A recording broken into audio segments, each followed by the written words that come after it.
Ah, il est social. À des cas aussi. L'union fait la force, hein. Donc, là, on est on va mettre pour le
I got the ghost of you.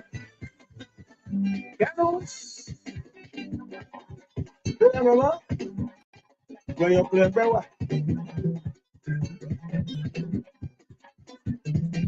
Sans Robert, sans Bernadette. Dis-moi, le colonel va François. Bois après, 10 millions. Bois après, 10 millions. Bois après. Président, il est en Pascal. Il est à l'Est. Il est del Master. Pierre. Haïtien. S'il y a des nouvelles, sans précaution.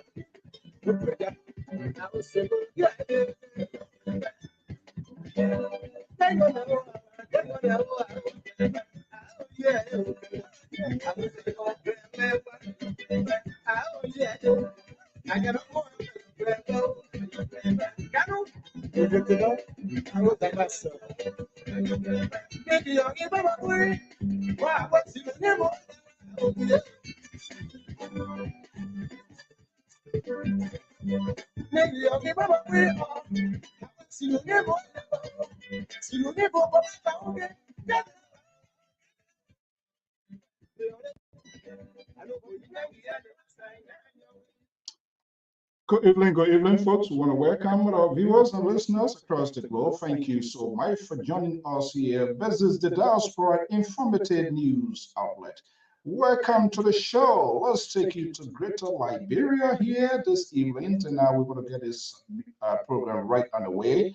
Lot is unfolding the closure of what appears to be the 2023 presidential race. yeah, this is not what I want to play. Just bear with me here. I want to go to, where do I go right now? Just bear with me here quickly, and we will get this program going. In the meantime, if you are here, we say welcome. This is LPR. Share the show for me, and then I'll be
Good evening, good evening. We want to welcome our viewers and listeners across the globe. Thank you so much for joining us. This is the Francis and Salt of the Liberia Public Radio and LPR-TV. Welcome to the show.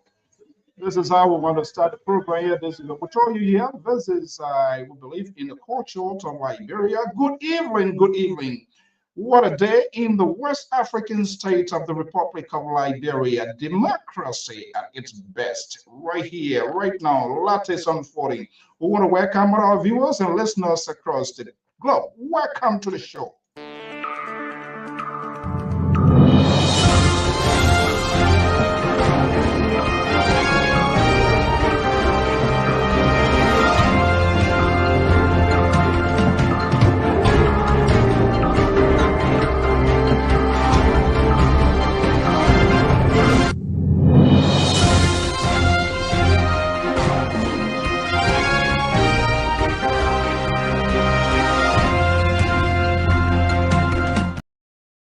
Good evening, good evening. Welcome. I'm Afonso and Sort of the Liberia Public Radio and LPR-TV. What a day in the West African state of the Republic of Liberia. For we now know who going to be the chief occupant of the executive mansion, the official residency of the President of the Republic of Liberia. What a day, democracy unfolding itself. What a huge lesson learned. How this started and how far are we now? Well, this ultimate decision that led to the president to speak to the people of Liberia, to his country, in 4 minutes 59 seconds. How did this happen? It all started central, almost in the heart of Monrovia, in Senko, when this decision ultimately came down and the president was able to make these concessions. Let's listen to this. 593, constituting the valid vote of 74.13%. Weah George Manning, CDC, votes obtained 50,449, constituting the valid vote of 25.87%. Total valid votes 195,042. Total invalid votes 3,801. Total votes 198,843. Madam Chair, I duly submit. Thank you very much, Commissioner Alban, and I invite Commissioner Sayer to continue with the reading of presidential results from the campus. Presidential results consolidated Bakoru County. 134 polling places of the total of 134 polling places constituting 100%.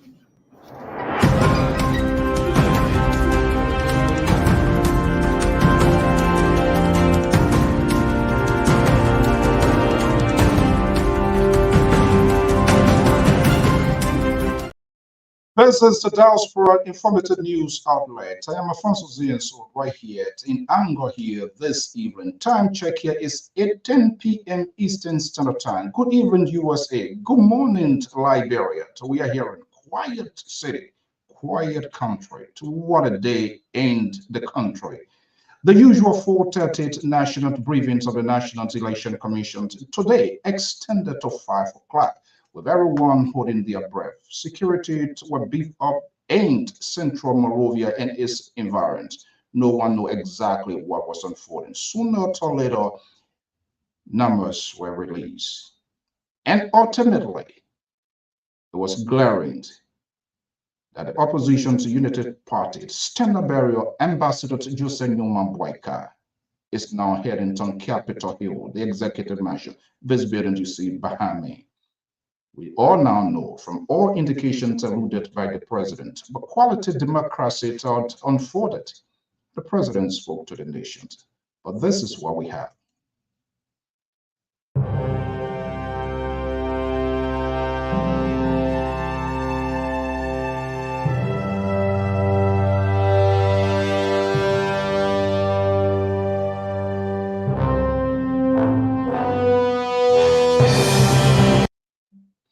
Okay, that was Ambassador Nyemah Boakai. And then later on, news broke that the president of the Republic of Liberia was going to speak to the country. Let's see what happens.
My fellow Liberians, distinguished ladies and gentlemen, I stand before you tonight with a grateful heart, but with the utmost respect for the democratic process that has defined our nation.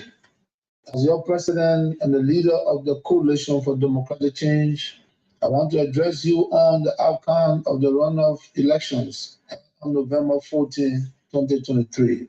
The results announced tonight, though not final, indicate that Ambassador Nyemah Boakai is in a league that we cannot surpass. A few moments ago, I spoke with President-elect Nyemah Boakai to congratulate him on his victory. Tonight, as we acknowledge the result, let us also recognize that the true winners of these elections are the people of Liberia. Through your peaceful and orderly exercise of your constitutional right to vote, you have once again demonstrated your commitment to the democratic principles that bind us together as a nation. Under my leadership, these elections were organized with a promise to the Liberian people, a promise of fairness, peace, inclusion, transparency, and credibility.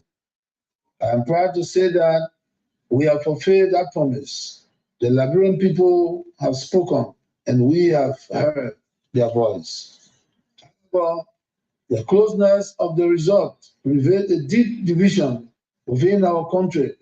As we transition to the new administration, we must be vigilant to the dangers of division and work together to find common ground. Now, more than ever, unity is paramount for the love of Mama Liberia.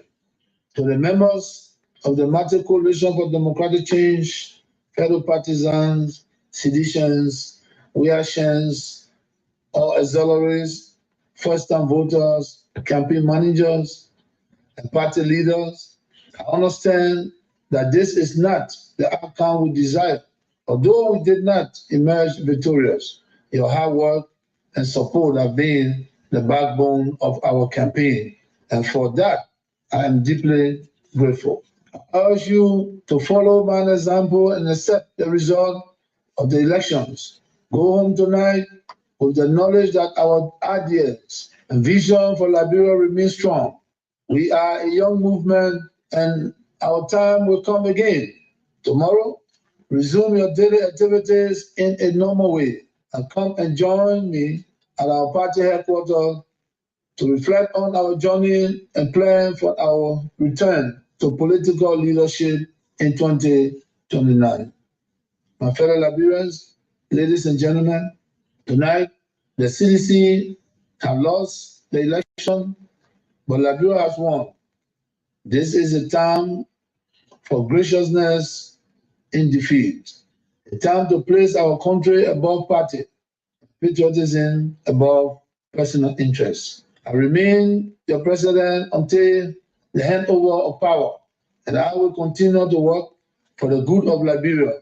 Let us heal the division caused by the campaign and come together as one nation and one united people. May God bless Liberia, and may we continue to strive for a brighter future together. Thank you. May God bless you all.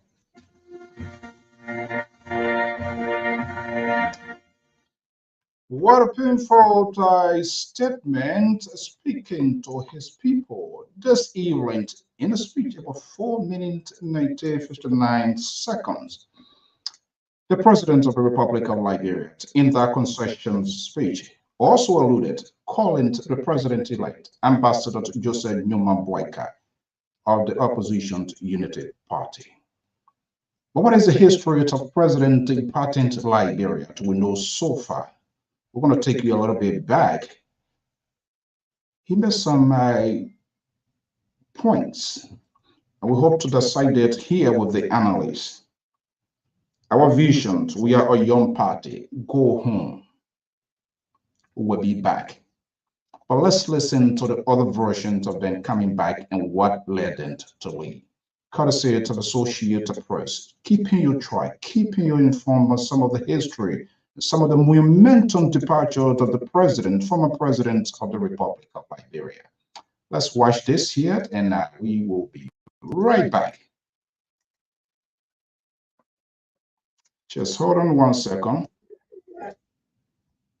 I did not want to leave this country. I can say I am being exiled by the world superpower.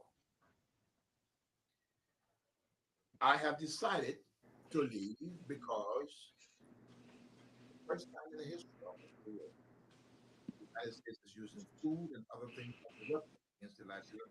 Because if the administration, President Bush says that they will not step on this soil and will do nothing as long as I'm here, this further threatens your survival as a people.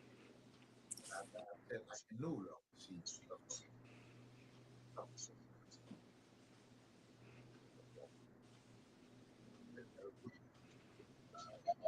and I love you.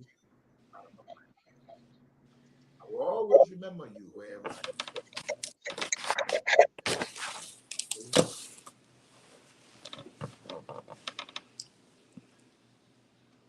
God bless you.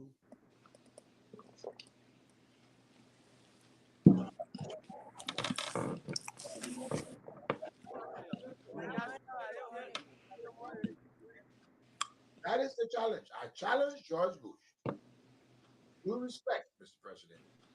Please, you are a man of God. Do something for our people. This period, and as we go, they will say that something good was done. This must not, please, and should not be a publicity.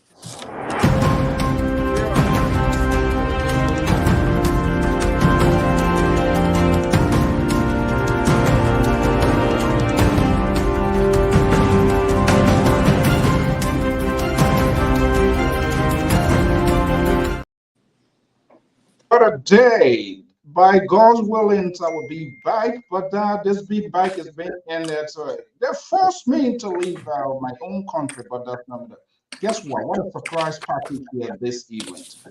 The return of the prodigal son. They say child can run. You run when you go, you can come back. He was one of the founding members of this network. But the beauty of a democracy and free society, which the liberal always punch in this place here. I'm not sure why you're wearing blue. Time to wear blue. He didn't wear blue. Blue is going out the brinking. I'm breaking the legendary Gibson Jeru, the return of the prodigal son. He shared his political ideology with the entire the CDC. He didn't initially support Councilor Tiawanse Gongo. Let me bring in Gibson Jeru here this evening. Our idea, our visions. We are a young party. We will be back. Okay, what a great panelist here this evening. The Liberal Progressive based in Sacramento, Saxtown. Support Ambassador Jose Nyemah Boakai. What a happy man this evening. My understanding, he already got a phone call and might be facing the toll town road. Amos George is based in Atlanta, Georgia. The man voted, but we don't know which side his vote went. And here comes Dr. George Toto, senior analyst of the Liberia Public Radio based in Pittsburgh, right here. Gibson Jeru is in Fargo, North Dakota. Gentlemen, good evening to what a day. Democracy at its best. First time of leaflet of African president, third world country president, to place a concession speech. Yeah, but we're going to decide that. But let's have a conversation here. Yesterday, day before, we were all freaking out here, but the board, the kind of back broke this evening. Liberal, let me just start with you here. I've been monitoring what's happening. Son, Alfonso, so hold on there. Did you say I voted? Oh, don't come the flower. No, I'm just asking you. I want clarity. I say your man, your guy, you support. Okay, that's why I got hearing problem. Okay, then we also hearing aid for you. You let too much apply. We get new president in that, bro. Okay, gentlemen, good evening. Welcome to the show. Let's have a conversation here. We all listen to the president's speech. It is the issue now. But like Gibson, this is not. I will come to it. But let me just go to the Liberal. The Liberal seems to be the happy mayor. Liberal, good evening. Welcome. Thank you, Mr. So. But I thought perhaps you would have congratulated me before even introducing me. But anyway, you have already congratulated Nigerians. Where's the green? Why are you not wearing green? The people not know you. You're just doing whatever work. Congratulations, and that will make you to feel good. Thank you. No, Mr. So, this is a sober day for all of us, especially many of us from the Southeast. Who perhaps found ourselves on the other side. But we knew that this was not about Southeast. This is about Liberia. Southeast is part of Liberia. And so whatever we try to do is in the interest of the entire country. I want to thank you and the entire LPR family for the last 3 years plus. We've been on here every night having a discussion.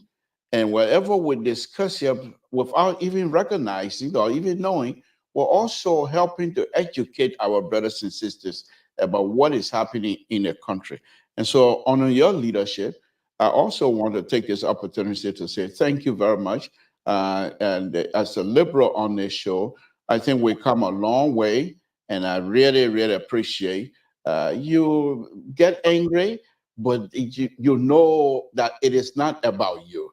And so any of us can say something here, I know you, but yet still you're able to contain yourself and deal with us as a panelist, and nothing is personal. And for that, I take my hat up to you as a young man, very young, to be that much mindset of such a control. I think I'm very happy to be with you here. Lastly, Mr. So, I want to thank all of you, including Mr. Josh and Mr. Jeru, Dr. Toto and the rest, Cesar Goya, soon to be coming in Panelist. I want to thank all of you for pushing us. We will come in, and of course, Sterry himself, we will come in here and make some ridiculous statement, but you don't let it go. You push us, and for us to make sure that whatever we're saying, either will be responsible for our contents, and we have done so.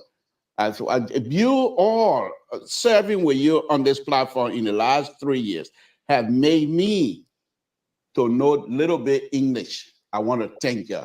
I also made me as a human being, and when I'm discussing issue about Liberia, that I don't just rush myself into. Look at Amos George.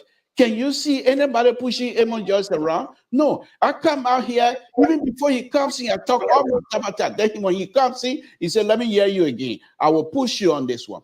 It has nothing to do with personal issue, but he wants to make sure that whatever that I'm saying, and in fact, is correct. And even if it's not correct, that is of a decent proposal on this platform.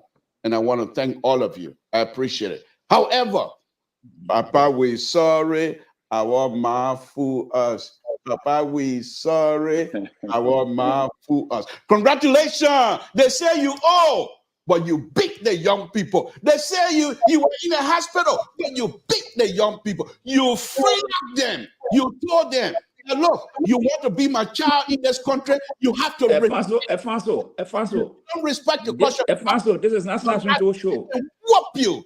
And he has done that. I'm very happy. He's teaching all of us sense. Mr. So, you can have a beautiful show as you want. You want to put me in a bag, you want to kick me, you want to pack me in the garage, you can do so. Oh, Lord. Okay, well, guys, good evening. Let's keep it succinct. We are here today. Look, all of these things we are having is for the good of the country. And something sort of kind of vindicated me today. I was listening to one of the network, and they were going at the host because they took this side, they took this side, they took that. But we have created some sort of stability here on this network, allowing all voices to be heard. We refuse to take a side because we do not want to see this network to be compromised. Our endeavor was to make sure to talk to all sides, but it will sound very different. And all of us come here and say, oh, we're for this party A, party B. How wouldn't we kind of be able to hear from this party? Thank you so much, Liberia Gibson. Good to return to the very network that you established. The returns of the party called Sons. When they go, they can come back, but that's no problem. Okay. Is it returning or just passing That's through? the benefit. That's the benefit of being a prodigal son. When you come back, you eat the best. You eat the best from your father's food. Whether he's in transit or is he here for stay, that's a different thing. Yeah, but we ask him to come here this evening. We want to have some real national conversation. Thank you, Toto. Good to have you. Terry, as usual, thank you for your services, for your commitment. This is not easy. We take 2 hours, 3 hours, and do all of the talking. And sometimes people accuse you, oh, they want you compromise, you take money, you do this, you do that. But I think all of us people were still resilient. Nothing really moved forward because we wanted a very unique, a different way to have these sort of conversations to give our people the sense. But guys, it seems that the whole thing came to an end today. Dr. Toto, let me just bring you in here quickly here. What's your initial reaction? Those numbers were coming in. We saw the deployment of police, joint security, and all of that. But ultimately, let this event things change around. What's your reaction so far? Unmute yourself. You got to unmute yourself. Dr. Toto? Your mic. Oh, is it from? Let me see. No, it's on your side. Unmute yourself. Okay. While he's doing that, Amos George, let me just bring you in. Something. Will you look? You always don't start that. Don't start that, please. So that, for now. Yeah, okay, I'm here. You can hear me? Yeah, something Yeah, from we you. can hear you now. Yeah, that's Okay. something told they want. What about the man? They been myself, they all the 6 years together. They want to mess me all that. Okay. Go ahead. You know, first of all, let me greet the panelists and also kiss him. Let me greet you or see your brother. Go ahead. We have Quick in the some backyard.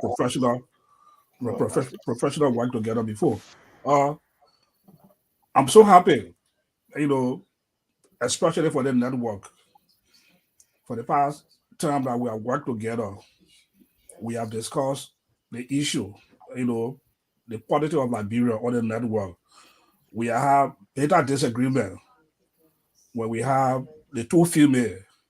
They have not been around for a while now, but those are the time that we have discussed issues on the network and we're very civil with one another. Despite our disagreement on political issue on the network, we're respectful to one another. We never cross the line on each other, and that's a applause I want to give to the network. And also you too, Alfonso, you are demonstrated a good leadership on the network, and I want to commend you for that. That we can come to this age today, you know, and looking at what all have transpired in Liberia in the next 15 to 20 days in the election period, it's something that we should give it all to the Liberian people. The Liberian people have made us proud. And when the result was announced today, you know, as for me, you know, I am a researcher. When things happen, I don't just go and look at what happened. I go in other foreign network and to just see and read what people are saying about Liberia, about this democratic process that took place in Liberia today. And when President Weah coming out to give a concession speech, I went in other network like the Nigerian network, Ghanaian, South African, Zambian, to just read what they are saying about Liberia, about the democratic process. I feel so proud to be a Liberian, to see how people are praising the democratic process in Liberia and commending President Weah. Even in Sierra Leone, I went to the Sierra Leone chat room. People are praising Liberia, you know, commending President Weah for showing a good leadership in Liberia, and Liberia today can celebrate the achievement today. So I'm just so happy for that. Okay. Amos George. Let me say this, Mr. Gissinger, welcome. I think this is my first time coming to interact with you. I follow you sometime. But I want to commend President Weah.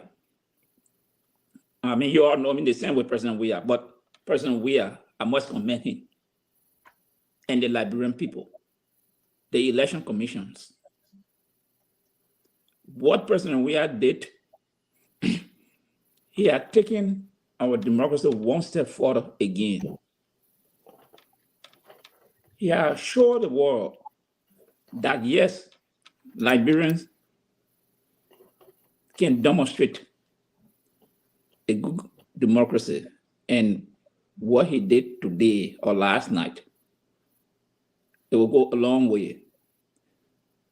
He had left an imprint on Liberian democracy, where the election commission and I called the election off, but based on numbers, he said, hey, it's over. It's time to recalibrate. We'll go back and see what we may have missed our shortcoming. So I must commend the president for that. Salute President Weah. Job well done. At least our neighbors, they will emulate from us that our elections, yeah, there were less skirmishes somewhere, but on the overall, it was peaceful. So once again, President Weah, thank you. And to Mr. Collins and Mr. Toa, I want to congratulate you people. Honorable Joe Boakai is now the incoming president. But I want to warn you people that the tax is not beginning. Some of us, we're not going to get no room for breathing. because Liberia has to move forward. Thank you.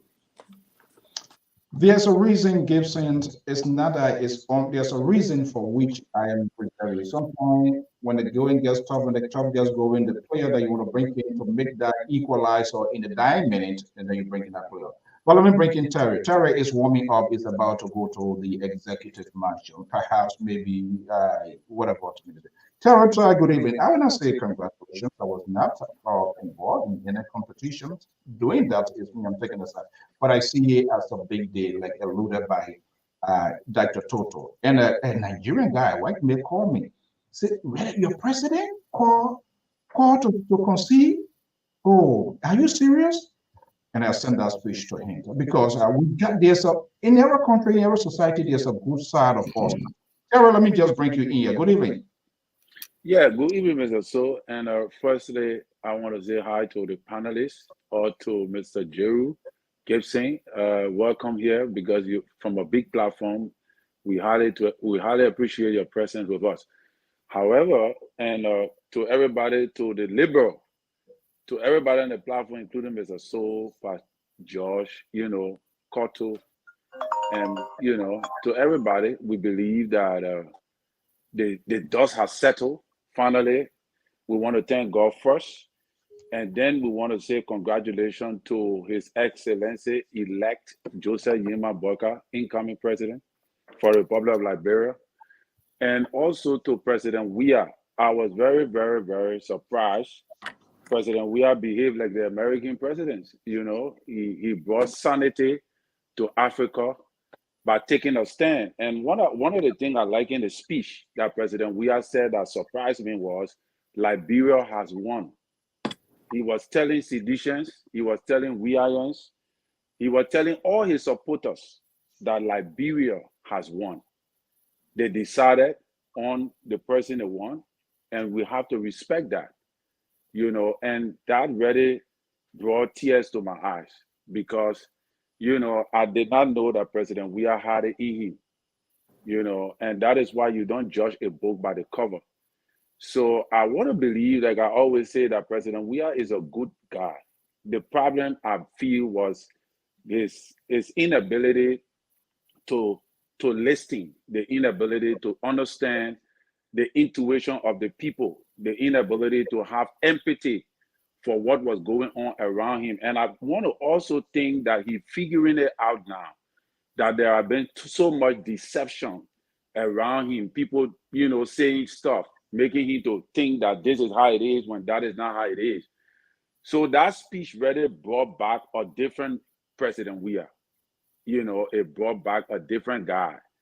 It showed to us that there is something in him that we really think he don't have, but he does, So, and I think that African leaders should follow suit. He set a new precedent for African leaders to look at, and to follow suit. So in my opinion, Mr. So, I think that Liberians also should learn from this experience, all right?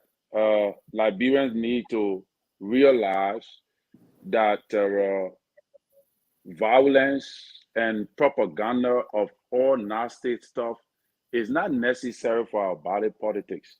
We can all disagree to agree.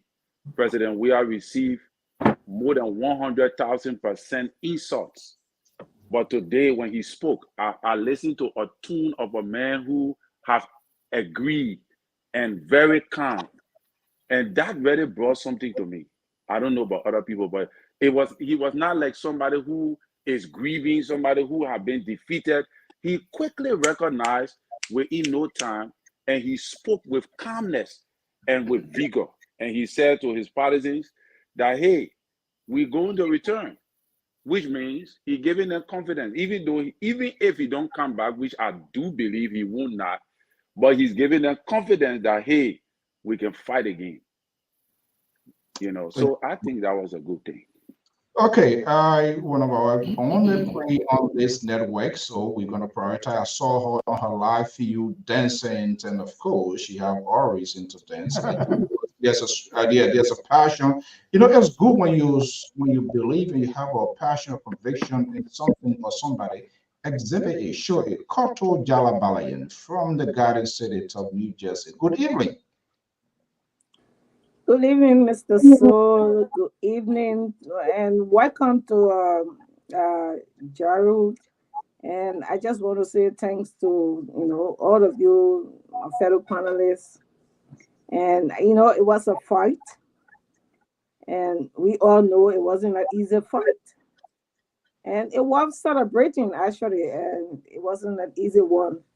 And right now, I just want to congratulate our president-elect and his vice president-elect. And a big thanks. Probably people don't see certain thing in this lady. Yomdi Kanga Lawrence. I want to give her thanks because this lady sacrificed her position as a party leadership, her party leadership position, just to make sacrifice for this the election of Joseph Nyemah Boakai. I really want to give her the highest. It wasn't an easy battle that she fought. She really stood her time. It wasn't an easy one, but she stood her ground. And today, the fighting that she went through, she is successful. She is victorious. So I just want to, first of all, give her the highest, because if it wasn't for her, maybe some of these things that, today we have for Joseph Boakai, probably wouldn't have been to this level, because some of us, she gave us courage. Because for a woman to stand that test of time, where men were against her, and she stood that time, and today being successful, that what she wanted had happened. I want to just commend my sister Yomdi Kanga Lawrence. I want to say thank you. And to the rescue, we call it the rescuers. I just want to thank all of us, because I don't want to take individual name here. It was a battle. I just took Kanga up, our senator vice. Stuttering have come in today. Sometimes when you overjoyed, you happy, so many things can happen. Yeah. Yes, and I'm so happy and overwhelmed. And I want to thank my iPhone, because people thought that the phones that we have there is just to call and just play with it or go on Facebook. But I want to commend my own phone. I'm sitting in America here, and my phone was working for me in Liberia. And I just want to tell my phone, I told my children today I will keep it in my archive. I always give my phone up when I use it for some time, but this particular phone, I'm not giving it up, keeping it for some time. And, for our fellow rescuer, like I said earlier, I just want to thank all of those that, contributed towards the success of Joseph Nyemah Boakai winning this election. And also those that have concealed to the victory of Joseph Nyemah Boakai, because we thought it would have been a difficult process for them to have concealed at this time, But it's a healing process. I think this time around, at this time, it's a healing thing, because it takes a while that, we're going to overcome this situation. A lot of people have been wounded. To undo some of the things that have been done, it's going to be, take some time to have this healing process. And I think we just need to accommodate, like where I was in Trenton just now, celebrating with some of our friends. They were all seditious. What we had to do is just some people were, trying to mock at them and, joke them, but I was like hugging them and kissing them, giving them that courage that Liberia is for all of us. There is no sedition. There is no other party. We all are Liberians. And Joseph Nyemah Boakai have always said is here to accommodate all of us. Unlike the Weah, the CDC was saying they were not going to accommodate other parties in. But we are here. Liberia is for all. We're going to accommodate everybody. And I just want to just tell them that this is a healing process. I know you're going to take a while to absorb this, but we want to give you the assurance that our arms are open. We're going to accept you guys as our brothers and sisters. There will be nothing to deter us. The only thing maybe for some of them that we were saying, leave all of these Weah thing and television thing and prepare yourself for the future. like what people did previously to go and prepare themselves, get a better education, get a training, to prepare yourself for the next one. And that's what I think we will do. Nobody is going to be left out. People that did not go to school, they might be given the opportunity if they want to. And those that need to be trained, will be given the opportunity to be trained. And we did this when I was there doing ending time, first time, for some of the people, especially as combatants that were there, we accommodated them. We created job opportunity for them. I think what I will be doing, my prayer right now is if God gave me the strength, that will be some of the things I will be doing personally. I don't want a government job. I think I will, if I get it, I'm not saying what government gave me job, I would not do it. But I'm not thinking about it to say whatever I've been doing is I'm seeking for a job. Prior to this election, when Ellen won for the first time, we ran her campaign. And I never worked in Ellen government. I was there doing my private job. And what I will be doing is do likewise. If I'm going my country, work for my country, I will be willing to do for my country. But I say, as for now, I just want to congratulate and say thank you all for the hard work we all have done together. Your politician, you're not trusted. Okay, this is a very crowded house, so we're gonna keep it succinct so that everybody will have a share here. I want to say something just now, Mr. So. You say you're politician. You guys always miss. Y'all can miss the supporters from politicians. They get supporters, they get politicians. Supporters are different from politicians. So get that right. Okay, all right. Yes. Supporter. I was saying you're a politician because you contested before. So am I wrong to say that you're not a politician or you're not a career politician? No, you say you're a politician. I am a politician, but I'm not like that. Okay, let's let that go. Okay, John Malice, good evening, welcome. Gibson Jeru, good to have you here. For those I don't know, Gibson is one of the founders of this network.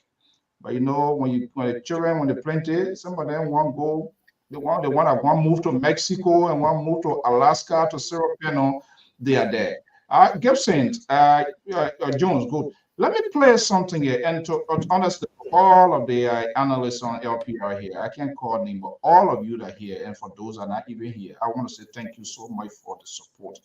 This network, they're here. Anytime a big event, something happened to our members, everybody will send their 50, 25. Why you can't come on in? Why you can't come on in? Something, please, I beg you. Thank you. That's all I want.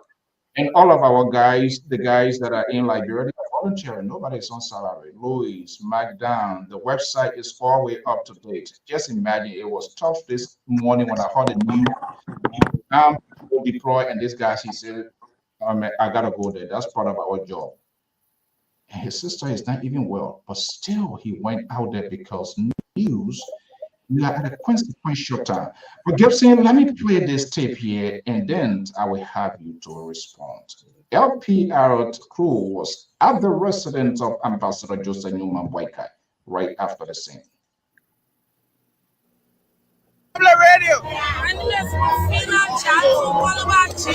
You are celebrating. Why is it? I'm celebrating Liberia. I'm celebrating liberation. I'm celebrating freedom. I'm celebrating giving the country back to indigenous Liberians. Yes, that's what I'm celebrating. We are also celebrating the president-elect of Liberia, Joseph Nyemah Boakai. Yes, for the numbers even if we decide to get everything tomorrow, because then we may imagine. So I'm actually sure. I'm speaking facts, not fallacy. I'm giving facts. They know it. Even anything knows about the fact I'm giving. I'm afraid that tomorrow you will be against tomorrow. God forbid. Even I now reached the age in 2005. I'll be just telling you about now for them. I'll bring you before the United Party. What do you think is the best person for now? Very good. We actually, for me for once, right? I for once, I've never voted in Ambassador Weah, former President George Weah. president now? Former president George Weah. Former president. He's the former president. I don't have to tell you. You already know. You get 0.1 the He's the former president. I don't have to tell you. You already know. Don't pick from my mouth. So what type of government do you foresee from Ambassador Boakai? The army of the people. Army of the people. And the army of foresee for the Republic of the army of the people. That's what we wanted. That's what the people thought George Mane we have brought for the Liberians, but instead, he just to be a dictator. So we voted against him, but he did the mistake again. He said he was talking to the Weah sedition, but the Weah sedition were in minority, and the Liberians are in majority. That's why we voted him out. You see the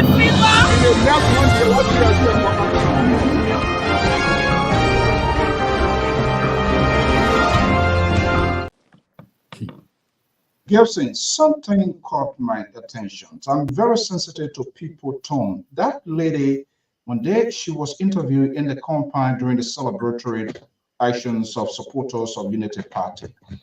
Government for the people, and not government for, she was making direct reference, not a sedition, but Weah. That is profound. So the vote by other people here, they took other things into consideration. Is he not my president? Is he not for us? Is he for a particular segment of people? So this gave me a sense that people voting, the voting was done in different ways and context, understanding what was happening. This is not to crucify you here this evening. Do you think this president, what went wrong? Was that a way unique way was towards inside his base? Okay, sedition, but other people felt alienated into the process as if they are not Liberian. Could that be one of the reasons to get us to be where we are? I'm not sure why this president loses election. There were a lot of missed opportunity. We can count them a lot. But the meeting here, you are veterans. You have covered a lot of presidents going in, coming in. What is happening with the inside or the in within CDC, this kind of event with this sort of night here? Thank you very much. First of all, let me recognize that I'm also, relaying your page. I see 1.4 thousand people, 1,400 people watching you. So you are a big platform, and I'm happy to benefit from this platform. So I really appreciate that. But here is the thing. First of all, let me make it clear here that I'm not happy that Joseph Boakai won. I'm not happy at all. And I have to elevate this conversation to a heated debate now. Let me say that now. People say I'm controversial, but that's not being controversial, it's being honest. I am really, really mad that Joseph Boakai is president, and I think he will not be able to do the job that he said he's going to do. But let me come back to George Weah first. I will go to Joseph Boakai as we go along. George Weah lost him, I believe, for 3 reasons. First, George Weah made himself to lose this election. He voted against himself before this election today. His silence on major issues, including the deaths of major Liberian players, auditors, women, and even going to the church and laughing at them and say, this looks like a girlfriend and boyfriend thing. It plays on the mind of people. It affects people's psyche. It affects people's judgment about you. They think you don't care about the people. So that's number one. Number two, his sidelining of seditions. There were so many seditions. Listen, when Ellen took over, she put all Unity Party people in position. When George Weah took over, what did he do? He took the same Unity Party people and left all the seditions that struggle with him, that pay money, that sacrifice their blood, their energy, their resources.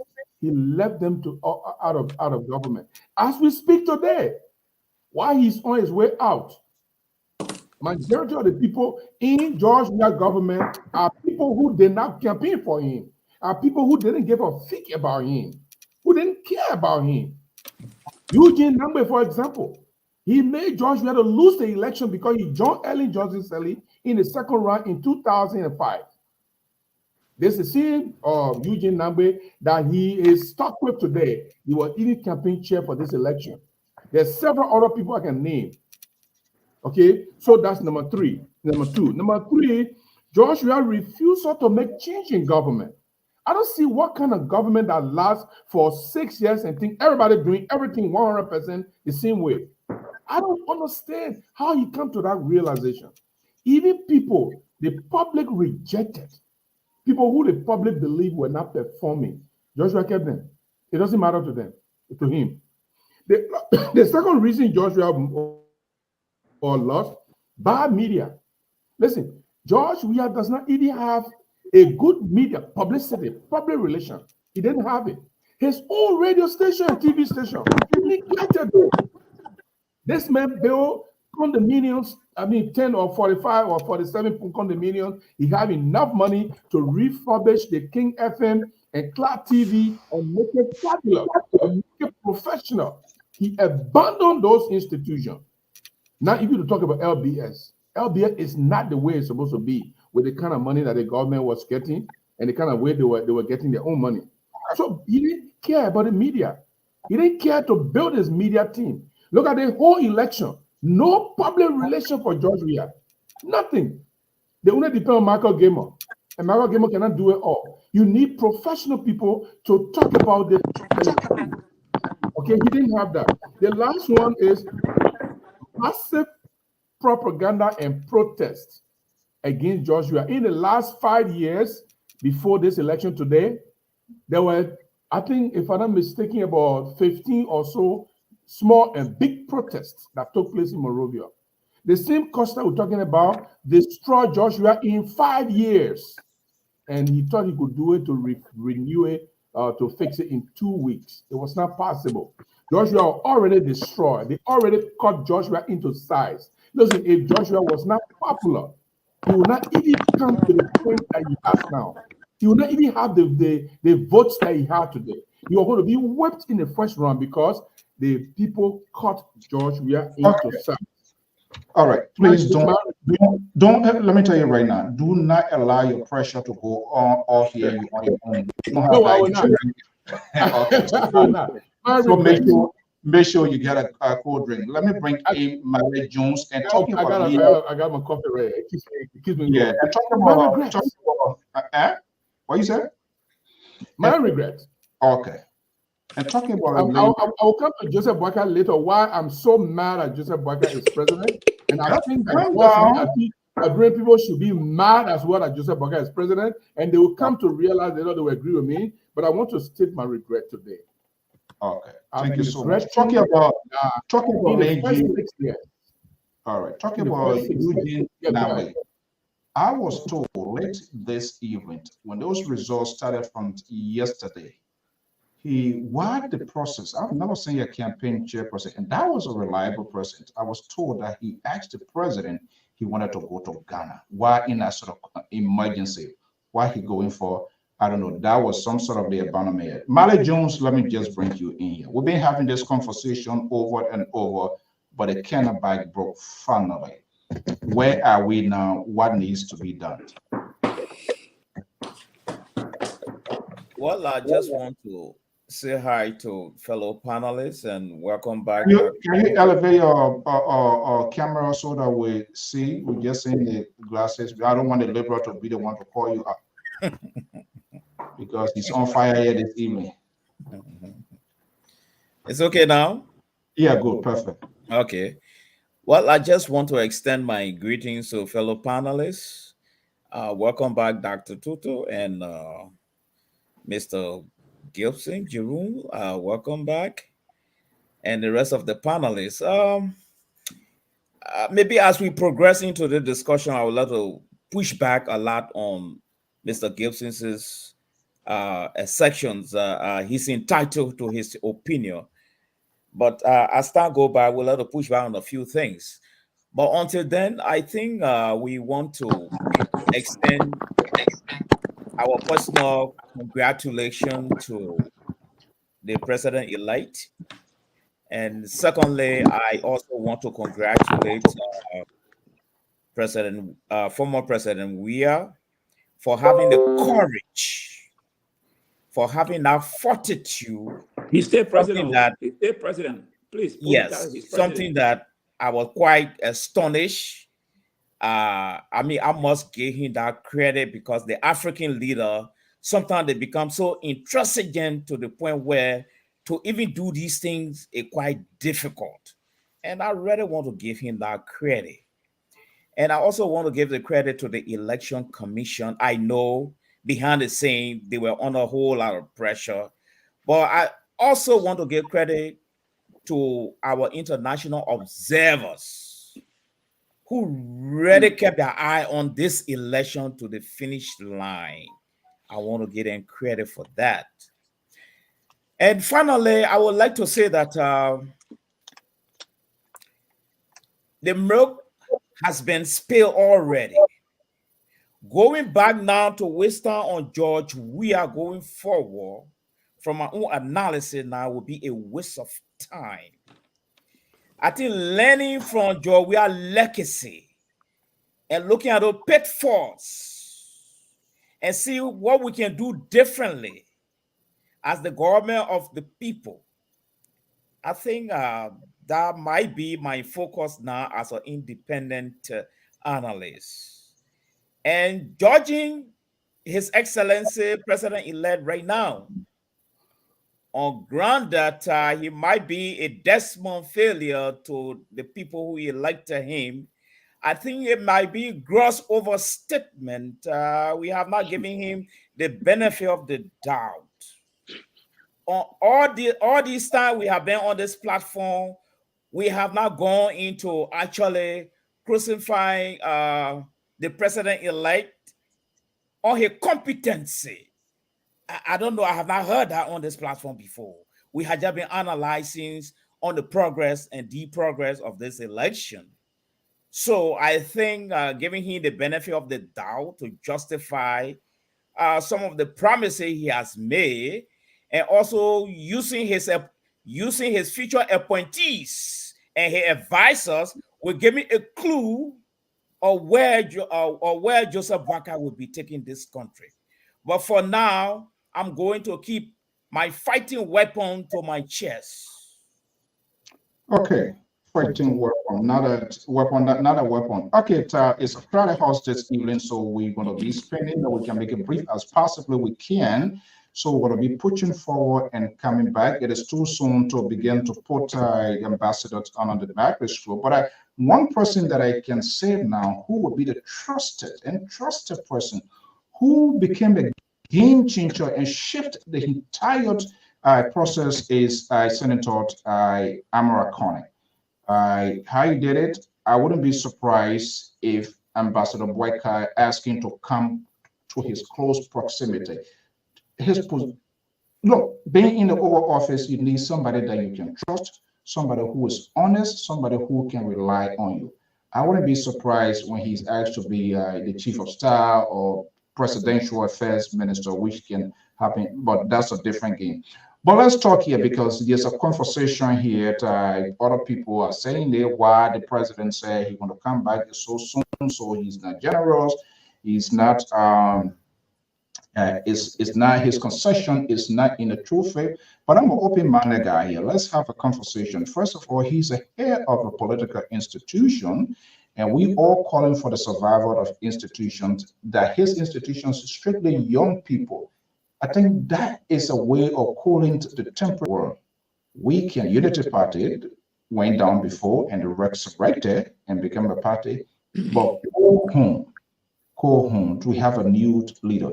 I think that helps to stabilize it. But let's do a quick survey here. We can do a minute each. You listen to the president, where your president concession speak, where you agree with, where you disagree with, and then we'll come to that. So let me start with you, the Liberal Progressive. Was there any observations in the president's concession speech this evening? Do you think was there anything that he missed specifically? Well, Mr. So, just very quickly, I am not one of those that you're going to hold to a meaning.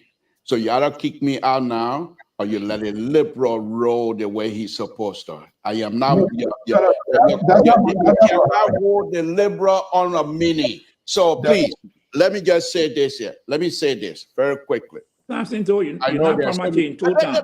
Mr. Central Right. You're not I just promoting want the Jowdy. election. You have to respect me. I just want the election. I don't want interruption. I'm the president of the Republic of Liberia. You have to respect me. Thank you. Oh my goodness. Let me just say this here. On a very serious note, Mr. So, on a very serious note. Liberal progressive. As Gibson was telling us, what many of us, including you, Mr. George, and every one of us have discussed the same thing here on this platform before. But as a Southeasterner, and I'm not trying to be traveling. What is Mister, are you going to protect me or do I leave? But George, let him talk. Hold on. Let him talk, George. Yeah, let's. Are you going to protect me? Then you can counter it. But this guy you will make us not to really get the talking point, you know. Yeah, it happened that the country is in the liberal. You know, he quit to put a foot in his own mouth. So just leave. You start that one. I'll call you. You start. You started someone said tonight. Don't blame me. Liberal, go ahead. Let me all right. No, on a very serious note, as a Southeasterner, President Weah defeat is very hurtful. In as much as I wanted him to be removed, not because I hate, but because of policy different. And in this type of process, President Weah brought people in to help, and these people failed him. It is not because President Weah is not popular, as Gibson correctly stated. If he wasn't popular, he would have gotten flocked. Look at it. Look at the percent. He was defeated by 29,000 votes. Out of what? Almost 8 million. I mean, out of 800,000 or so. Okay, but the point here, Mr. So, is this. I think I was here the other day and I predicted that President Weah will be back. I feel sorry for anybody, any candidate that will go against President Weah 2029. I feel sorry for that person because not only President Weah going to learn from his mistake, but that he will be reading and following up what he needs to do. He's still popular in Liberia. And if he comes back and decide to bring people who are capable to move Liberia to the next level, ain't nobody going to defeat him.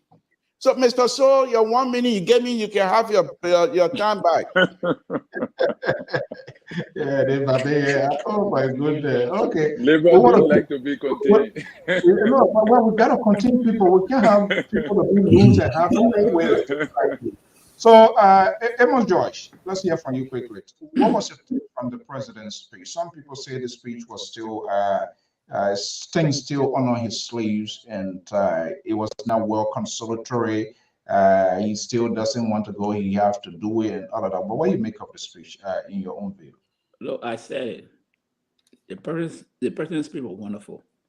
He spoke about unifying the country. He called on partisans to remain kind, to accept the results, that they will go back and recalibrate and come by 2029. I think that's the best he will say. But I just want to allude to something that Mr. Jeru said. Someone on the platform were yelling over our head that the president was not communicating with the Liberian people. And people say we didn't back the president. Look today, if the president was communicating like this, the election had not even been called by the Election Commission. But he came forward to say, hey, we accept the result. My partisans, fellow Liberians, Liberia has won. It's not time to move forward. But you can't, people that died, auditors, West Point was one of the president's strongest days, West Point. He refused to go there to speak to that family. He went to bomb me during the campaign. He said, I don't care about you people, I'm talking about Weah shame and seditions. You heard it later. That's why I said, leader speaking they have to be very clear on what to say. When the president made that statement, I came back on the platform. I said, hey, this statement will come back to one person Weah. So these are the things someone ought to talk about. I never supported George Weah. But let me push back on something Mali said. Mali, I'm one of those who have been very critical of Joseph Nyemah Boakai, president-elect. I have been on the program critiquing her policy. So don't say we are not discussing, we are not pushing. Maybe you and Terry accused me, Koto Banya, they all, Samson too. They accused me on the platform that I was denigrating the president-elect. And I challenged Collins. I said, show me one statement that I denigrated President Joseph Boakai-elect. I said, everything I spoke on, it was on facts, document to back it. And Madam Koto said, youth, you come back. Joseph Boakai was in charge of the disarmament of the youth on Ellen Johnson Sirleaf. What do we see? But let me rest right there because this is a full platform. Okay, good. People are working within the time scope. But I'm not like Samson too. It doesn't mean we're scared of you. No, I'm not like you, Samson too. I'm from Dowdy, you from Total, but you can't stop me from passing through Total.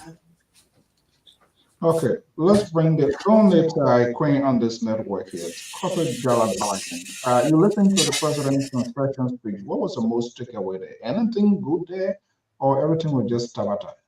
Excuses or what? Unmute. You gotta unmute your mic.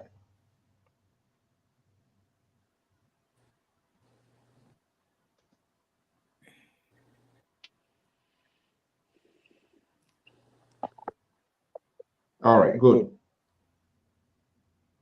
It kept going back there. Something your own patron something too. Yeah, they are all the partisans. Samson told deputy minister. A solving issue. Okay. Okay, just be working on it, and then let me just bring in Terry. Yes, sir.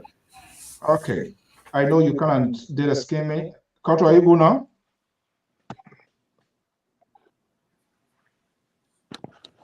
Koto, you hearing us now? Yeah, I think the problem is from your end because you can't. Yeah. Yeah, No, we're hearing you now, Koto. Am I okay? We're hearing you now. I think you're good. Yeah. Yeah, go ahead. Okay. Okay, thank you very much, Mr. So. I think it was good. Are you guys getting me clear? Sure, very clear. Yeah. Good. I think it was. I think his statement was very clear, and what I took from him, it was like he was encouraging himself and trying to encourage his followers and his fellow sedition or Weahians, how he called them. And it was better that he came out to actually encourage them because I know they are all like discouraged right now.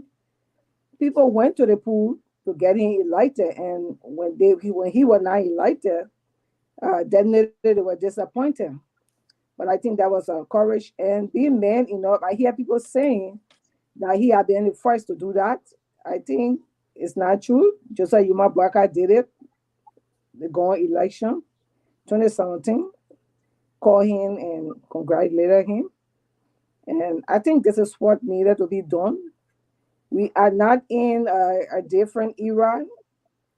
Anything that is done now, other people will see your fault.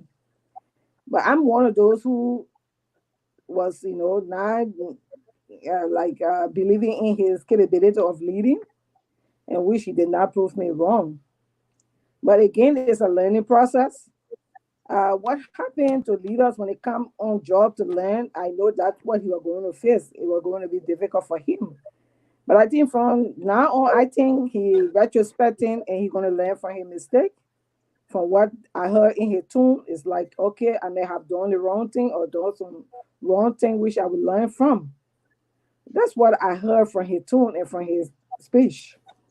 But that was good. Actually, I appreciated that from him. I admired that from him.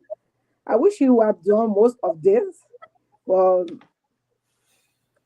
I don't know, for some reason, he came last minute time to start doing this.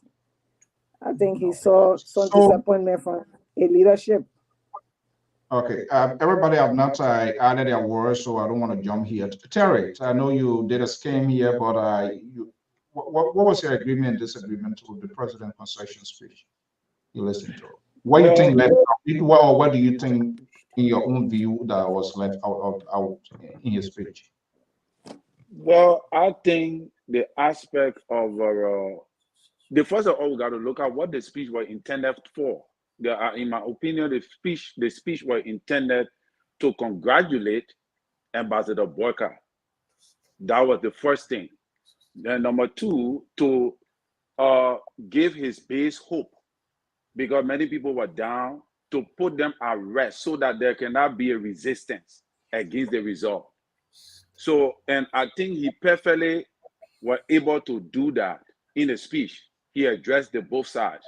He addressed congratulating Ambassador Boakai on his election, and he also put his base to rest by making them to feel comfortable that, hey, we don't want any resistance from you guys.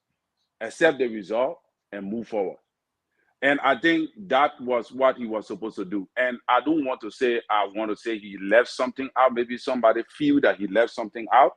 But when I look at what was the intention of the speech, I do not see him leaving anything out. All right. The aspect of him trying to say, we're going to come back, that is some way of motivating his base.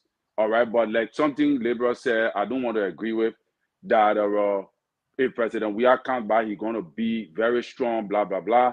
I don't think so, because in our politics, once you are beaten in an election like this, it's very hard for you to return. All right. So in my opinion, the only thing I see, maybe if President Weah comes back as VP to Mr. Cummings in the CDC, maybe it could be a very strong ticket. All right. I'm trying to veer far off into the future. So I hope that do not take away the real meat in the discussion. But what I want to say is that I think for him being a president to go as VP to Mr. Cummings, I think that he may not want to accept that. But to be honest with you, I can foresee if Mr. Cummings align with the CDC, to rebrand the CDC by bringing in some diaspora Liberians to add knowledge to the CDC and because CDC is a grassroots party. CDC is a common people party. So all CDC need is some sophistication. So if Mr. Cummings come in and rebrand the CDC along with President Weah, that opposition will give Ambassador Boakai a very tough time. It will hold him it will hold his feet to the fire. And if he make any mistake, he will regret the 6 years that were given to him. That is just something I want to share. Terry, you want to start a problem here?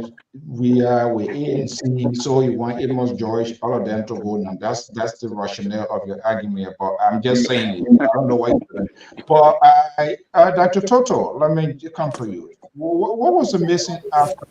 What do you think should he have done it differently than what he did today, or what? Yeah. First of all, let me just dress back on the let me recognize somebody that really made more effort to change the whole trajectory of the election second round process, or Amara Kone. We saw the leadership that Amara Kone brought in for the Unity Party camp, and the information and the report that he gave that really boosts the morale and the base of the Unity Party to be where they are. I think it's something that we should commend him for that.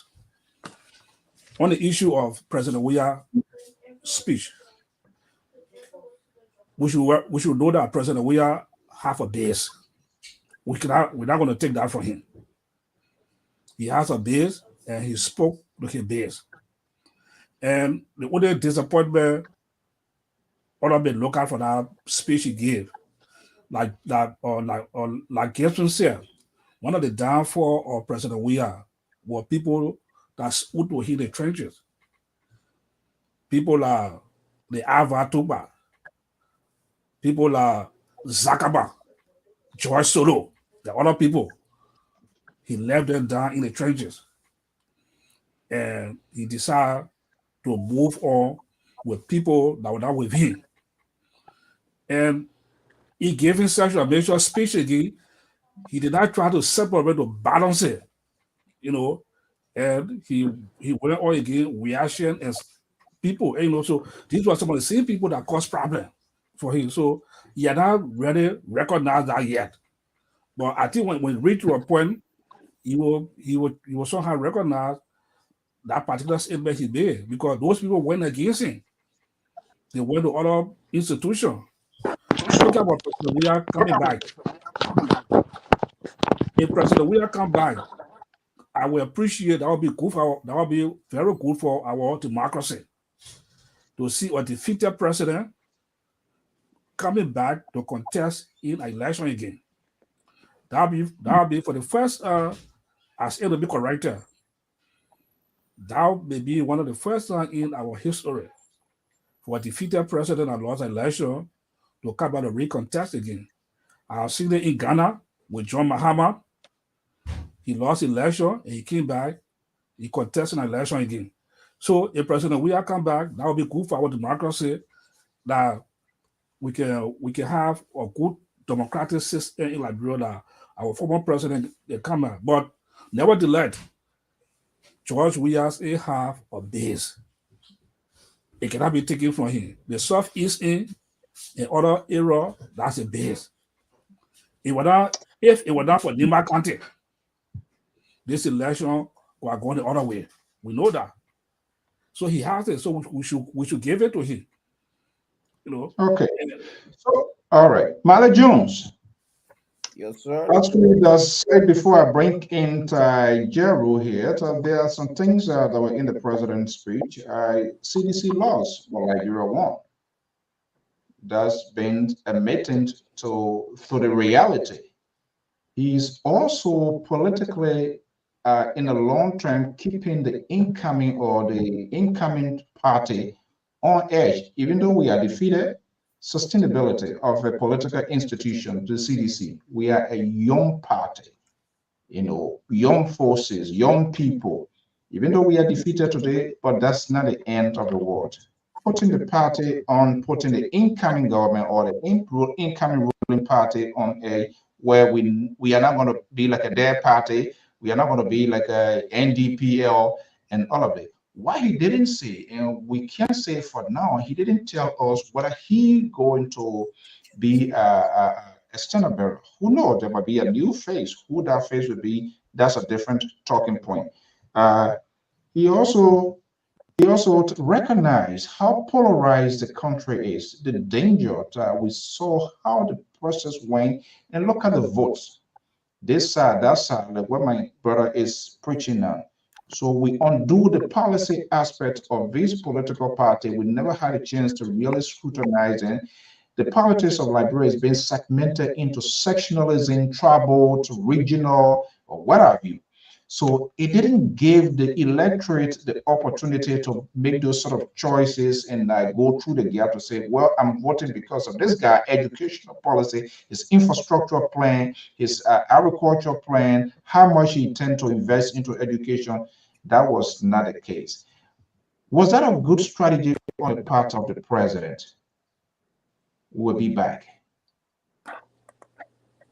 Well, I think President Weah is entitled to his future survival. He's also entitled to coming back to recontest these elections. But President Weah coming back to recontest in 2029 will depend on the success and the failure of the Unity Party. If the Unity Party performs dismally, I think President Weah will be energized to revisit his lost popularity and catch up.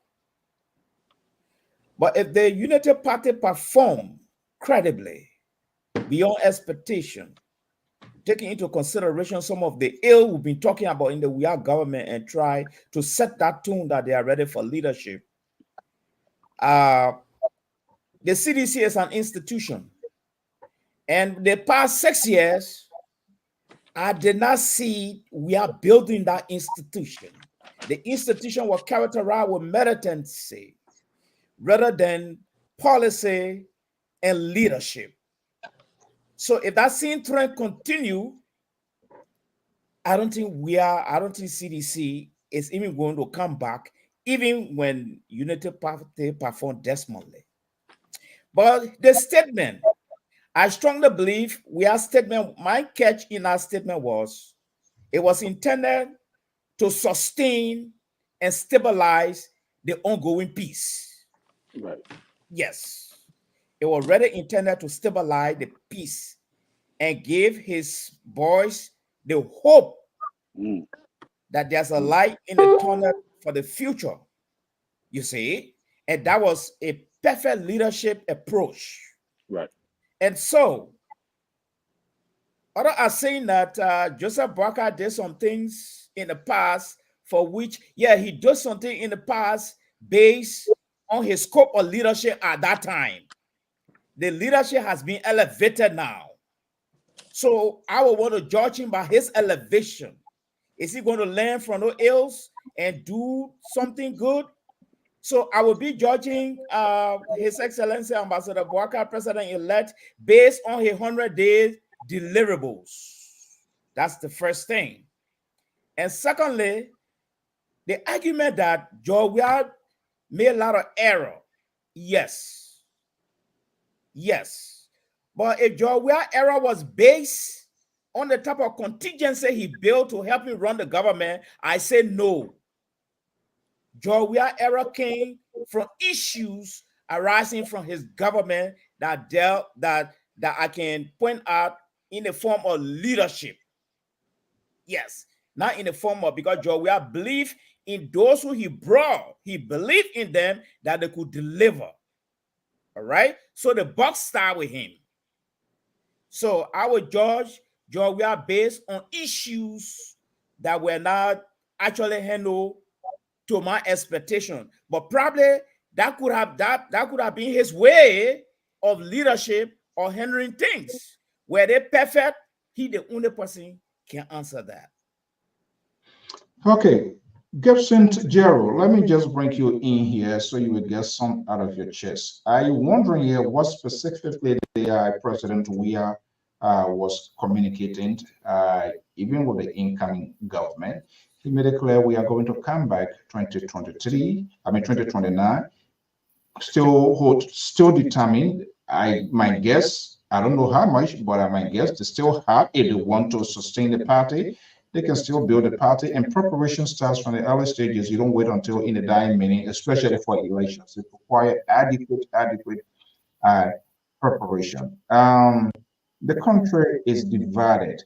No, the elections were organized with promises of peace and fairness.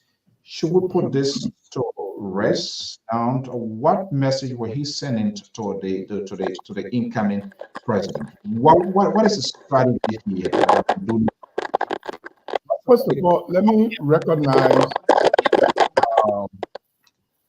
Hello. Yeah. I need to be muted. Somebody to do. Let me see. Okay, thank you, Coffee. I was able to piece together 11 highlights from President Weah's acceptance speech. When he was speaking, I was on another platform and I was picking up these things. The first thing Weah did was to recognize that the numbers that he has were not going to surpass Joseph Boakai's number for him to win. Joseph Boakai was leading at this point 1.16%.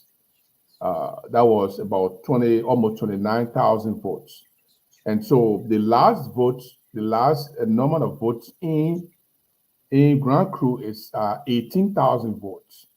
So if you took 18,000 from 28 or 29,000, you still have pretty much about 10 or 11,000 more votes. there's a rerun that is going in Nyemah, and that area is not quite 200 votes. That will not amount to anything. 300, yeah, 300.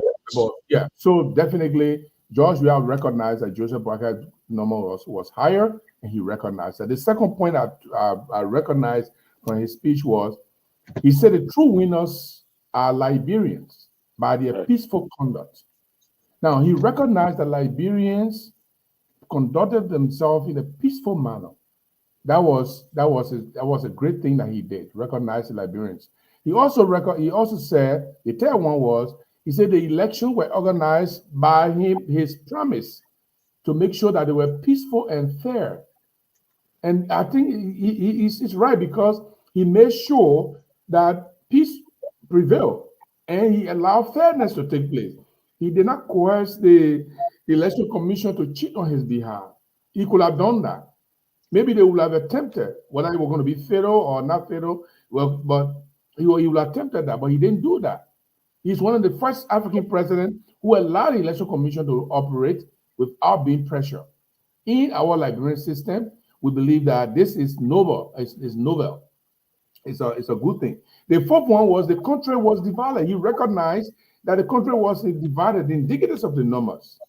Somebody have 49 point something percent, and another person have 50%, something percent. That's about maybe 28,000 votes difference. That divide Liberia. That was half and half, almost half and half. The other thing is, I can't go all through all of them. They said there was a danger. He said there is a danger in division. Now, I want you to look at the way he told his story. He recognized the defeat. He recognized Liberians' effort for peace. He also recognized his own promise to peace and fairness. He recognized the division, but then he said to his people, there is danger in division. So he believed that unity is paramount. Now he's coming back now to summer, to create a summer ground for everyone. Unity is paramount. And he said, I am deeply grateful to seditions and Weah. How else can this man ever speak? The people that support him. Everyone that voted for him are considered either sedition or Weah. Right. You can't be a UPist and go UP partisan and vote for George Weah. You will not do it. So long you vote for George Weah, I mean you are not sedition, you are Weah. That's why he says sedition and Weah. I don't know why people have a problem with that. Then he said, follow my example. That's how leaders behave. Follow my example and accept the results. Then he said, CDC has lost. Liberia has won. Then he said, this is a place for unity. We should place unity above party and place patriotism above politics. This is one of the excellent speeches I've ever heard from George Weah. If this was how he was going to be speaking on issues, I think we're going to have a very, very great administration. But here is my problem. George Weah may come back, except, and I think Mr. Malley here said that if George Weah will come back, it has to be contingent upon what Joseph Boakai does. I want to see the first 5 people Joseph Boakai is going to appoint to be part of the transitional team. I want to see the first 5 cabinet members that he's going to appoint. I want to see who are in his cabinet. I want to see how these people are behaving. Now, remember, Prince Johnson is on the train. Joseph Boakai activity with Prince Johnson will bring Liberia back to the realization, I don't know what move George Weah for. You're kind to make Prince Johnson to do this or to do that. And then that can bring our Liberian people, they could say, they could regret. Even some people regretting Champion Door today, even though they were causing yesterday. Some people even regretting that Charles was chased out of here. They wanted Charles back. So as the 6 years goes on, if Joseph Boakai lived through the 6 years, which I pray he does, and what he does will tell the Liberian people whether removing George Weah was a good decision or a bad decision. But if, then God forbid, if Joseph Boakai does not live through the 6 years, and I pray that he lived through the 6 years, in the middle of the years, he is gone, and Jeremiah Kuhn has to continue. There will be a rift between Unity Party and LDR. Because at this point, Unity Party is no longer a ruling party. LDR becomes a ruling party with Jeremiah becoming president to succeed the president, what does he do with he and Prince Johnson will tell the Liberian people that Joshua can come back? And that's what we all need to look at. Is Joseph going to go through? Is he going to resign? Not just death. You can say, look, I'm old. Jeremiah can continue. So Jeremiah is now president.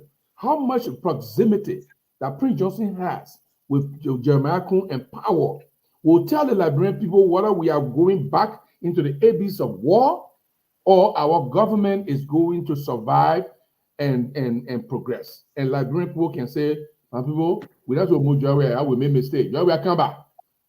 And at that point in time, I will be vice presidential candidate. Okay. We'll get to that river, we'll cross it. You stress out something here, Dr. And you will not win, Jerry, you will not win. And let me bring you in here, Dr. Toto. It is too early, but the expectation of people, Liberians, all of us, people like quick fix. Sooner or later, after everything else, say, okay, just we had a conversation. Okay, it's now we are time now. It's time for you to fix it. Would people be tolerant? Would they know, especially when the way government works, not everybody knows about that.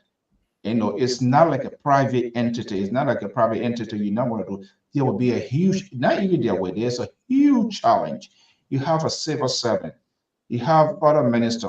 He's coming in.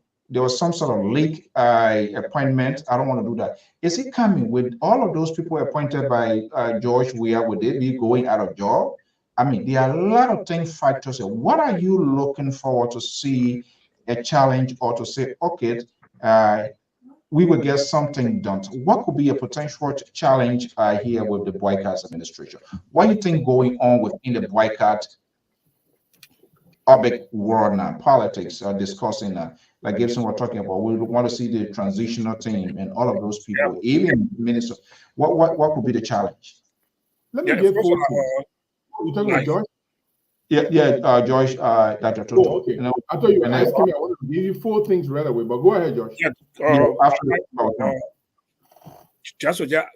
pick up from what Gibson was saying. If you look at some of the challenges that the government be faced with, or fellow panelists, we see high expectation from Liberians.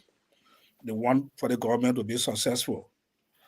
In the 100 days, we'll be looking at Joseph Boakai leadership to give a fair analysis of how his government would look in the future, look at 100 days. It will be based upon the people that he will appoint around him, his cabinet ministers that will be appointed, will be looking at the cabinet minister. And when the Liberian people see those that be appointed by Joseph Boakai, they want to see Liberia in the appointment. They want to see the whole country.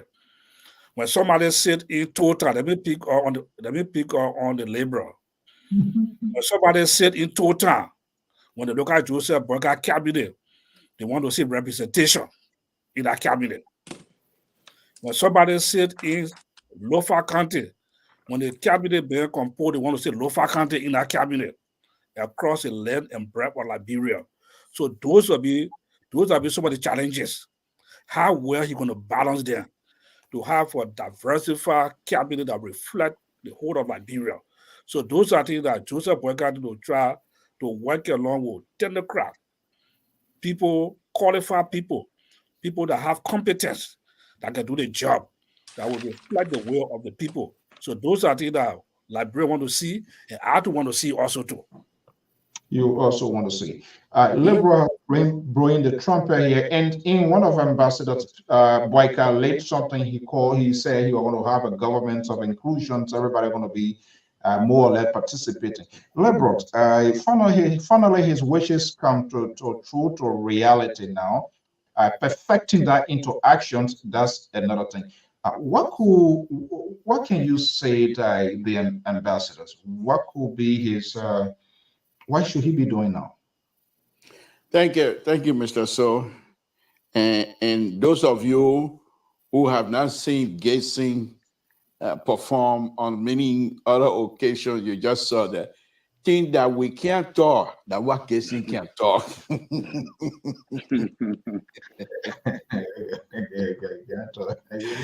we can talk behind the back, that what Gibson can bring in from. But anyway, let me say this here. Let me be a little bit ridiculous, then I'll go on to be serious a little bit. I think the president conceding here tonight was wonderful, but I will go a little further than that. I think he was really upset. I think he recognized how these people have lied to him, and so now I bet there were some people in our war room or in our cabinet room or whatever. Mr. President, I think we can push this because they beat him by 1.8%. So I think if it was any other African country, hey, you're not going to concede. He's going to say, let's go to court. Let's do a rerun, whatever the Constitution allowed. But I think, and I'm being ridiculous, I think he was upset with them. And he's saying, I'm not a fighter. I'm not a violent man. I'm a peaceful man. The man won. Let's go ahead. Now, the interesting thing here, Mr. So, as I've always stated on my own show from time to time, is that this leadership, president, and things like that, if you're not there, if you're not on top of the hill, everything else is, but when you get there and you look around, you will yell, say, what? That is thing I'm facing with. But the good thing about this with Ambassador Boakai, he has the experience. He has seen it before. So most likely, if they do it properly, like Dr. Toto said, if they find out what is happening and invite technocrats to say, let's help to bring the country, even if those technocrats not going to finish the time, but to initiate the process, then I think they will do well. But if he comes in, so something to always talking go on LPR for me, I'll bring, he's a nightmare, I will bring it on, man. And something to can't even claim a hell. And you bring something to who is unable at this stage to do anything, then I think you will fail. Young people who have the ability to do stuff, and not because they're singing praises to you. If you leave those praise singers out and give them position, but not to the point of trying to direct people who will be in direct position to be able to move the country forward. Those people need to be like the Amara Kone, people like that. There are many Liberians, young Liberians at that rate that will be able to do that. But if you go back, like I stated, and you say you're going to pick people who were your praise singer, and you start saying you're coming around me, then I think we're going to have a long, long night to go, Mr. Saul. Okay, 30 seconds. Let's go to the line, and I'll come back to the other panelists here. Mikey, go ahead. Let's hear you. Hi, everybody on Panelist tonight. I'm so happy. First of all, let me start with Dr. Toto. Dr. Toto, where we went wrong as a citizen of Boakai County, you know? Where we went wrong. But anyway, we'll have that conversation. This is not Nyemah. He knows me very well. I want to say thank you to Liberia. He's been one of those individuals who have been pushing the agenda of changing our country. I want to tell you, but so tonight I want to give you your flower. I'll call you personally to tell you thank you. Even though George, the people from Atlanta, the communist camp, you know, they have not recognized that yet. But I want to tell you thank you, Papa. Second, what happened tonight? Okay. Now I can play my kids with it. I'm loved on this platform. To get this calamity out of our way. Don't you have to trade off. You disappointed or you frustrated us. I want to do young individual who have been abused. I advocated for him to come in power. The first thing I went and did George Weah was he promised me not telling me that he was going to implement World Crime Code. He never did. And what hurt me the most is that terrible thing that happened in the country, he never spoke on it. He kept quiet. And to add insult to injury, he said that those auditors who died, that they were doing their woman business at Wall Street. What a leader. But I'm so happy tonight Liberia, whatever you are tonight, I just want to say thank you. Thank you so much. All right. And we will continue to challenge Nyemah Boakai. If the team came in position, even if the team is back to contend with, we're not going to joke with him, brother. Wherever you are, this is the blue afternoon. You can need to contend. Thank you so much. We will come against you. Okay. Lastly, I want to say that, Mr. So, the platform has been one of the most powerful platform on the internet. Keep it up. But please, don't go against our labor. The last on the show, I want to say something, but I don't want my feet. Please, don't leave the labor. You have to leave me alone. Please. Yeah. Oh, so you will have a way. Yeah. So you will have a way here. Huh? So you will have his way, right? Okay, thank you. Well, the way you have a way, that put you again, but we all know the truth. Why you have to be something to the place? One lie, the labor to have a will. The baby will agree on the platform here. All We right. don't know now because we're not going to labor. Thank You you didn't so come much. on the platform. You can go by a lot. You go where you live. Oh my God. Thank you. Bye-bye. You want to start trouble here? Emoji, don't mind it. Something can bribe people to come here so that we're pressing. Esther, let's hear you quickly before I go back to the guys. Yeah, hello, Mr. So, and hello to the panelists. How are you? Congratulations to Mr. To and Terry and my sister also. Congratulations on new president-elect and the Liberian people, And it's a new day. It's a beautiful thing that democracy can play in an African country. And I think the president coming out to speak was good because with the social media, there are different informations. Right. People were saying, oh, the president will not accept it, there will be a fight, back and forth, but at the end of the day, he came out to speak. And that is what we have been talking about from the beginning of his presidency, to come and address the people who are concerned about something, come and talk to us. You are there to be working for us, but today's a new day, and we just hope that the new government coming in, they will know that Liberians have knowledge now. It is not like before where elections were held, no internet system, no phones, so that anything could go wrong. Nobody will know what is going on in Lofa or in Green Chile except the regular news bringing. Now people have smartphones. You can just take the pictures of result and send it to the chat room.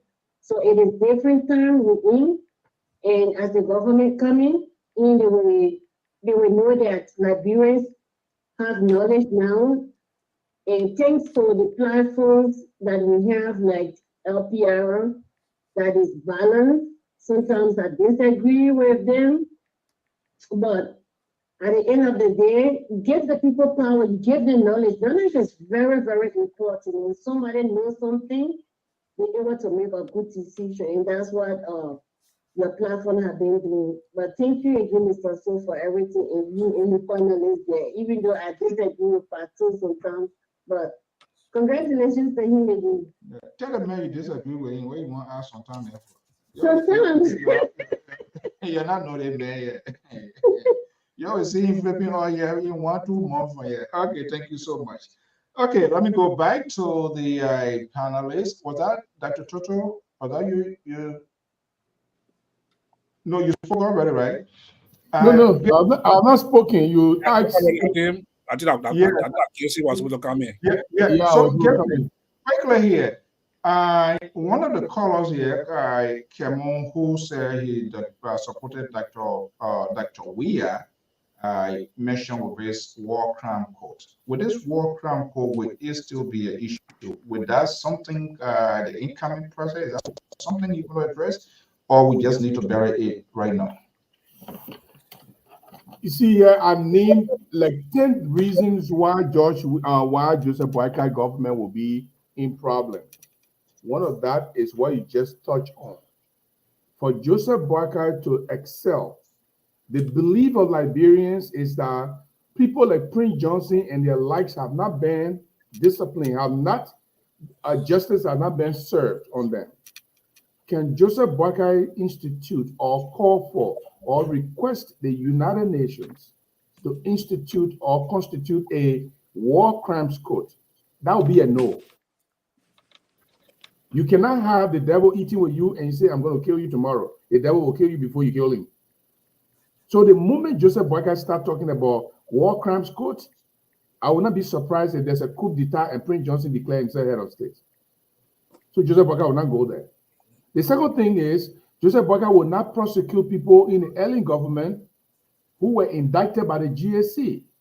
Who is John Molu, who is now supporting Joseph Boakai. John Molu Commission indicted several ministers, including Augustine Ngafwan, for stealing millions of dollars. Can Joseph Boakai bring these people and say, look, we got to go after these people. They were corrupt. They were indicted by the GSC. And Ellen did not let it happen, even though our vice president didn't have a voice. Now I'm my own man now. I got to prosecute them. Can he do that? It's a negative. He cannot do that. Because if he does that, it means he's going to be all his men that he depend on are the one that he's going to be putting into mess.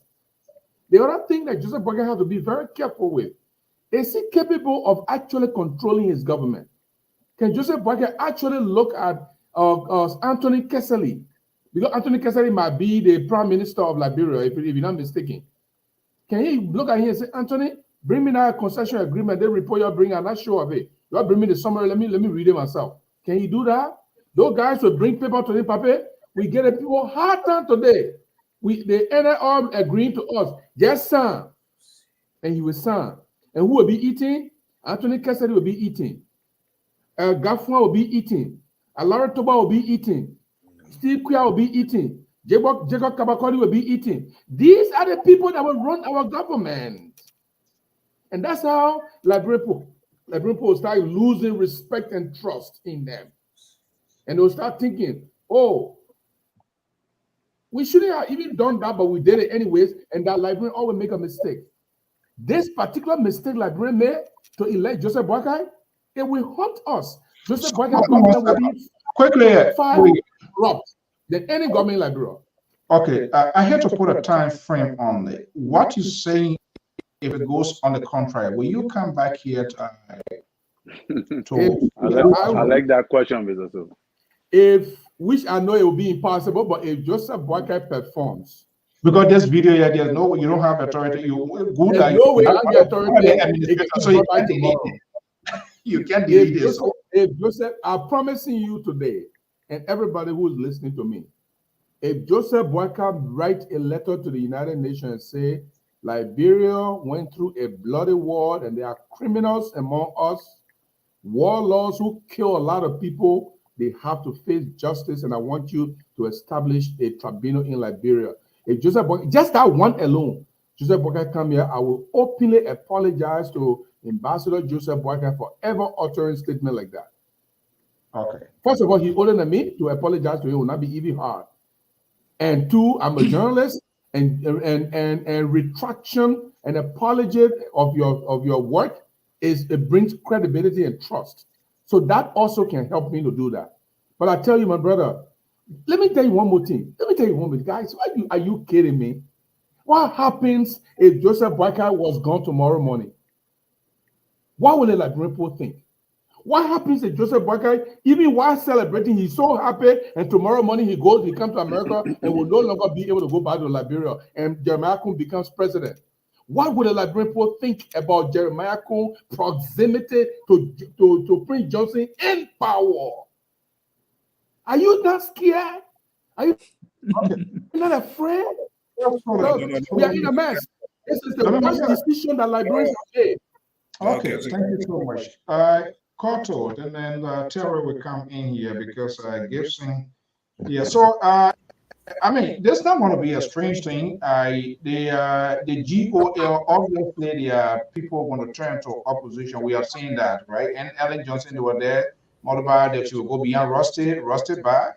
Nobody went behind the bar. So I wouldn't be surprised before even inauguration, you're going to see the attack dogs from the CDC. They're going to come after that, and it will be edified. I tell you that. Cotto. Yeah, thank you, Mr. So, Gibson sounds like hatching the egg before the chicken can even lay its eggs. That's why it sounds like this is not a man who going to be running a government by heart. This is a man who have gone in government. He have worked in government. This is not by hearting what we are saying. Just take friends and things. The man have said it. He said, "This is a job you will have to be qualified to occupy a position." In the first place, he have said it like in 6 months' time that you as a minister might be able to come out to give a plan of your ministry. So where somebody just going to come from to just be overnight, you're just going to be minister that you don't know your hair or your tail. And besides, we have seen, I don't know why there's so much particular about them, the VP.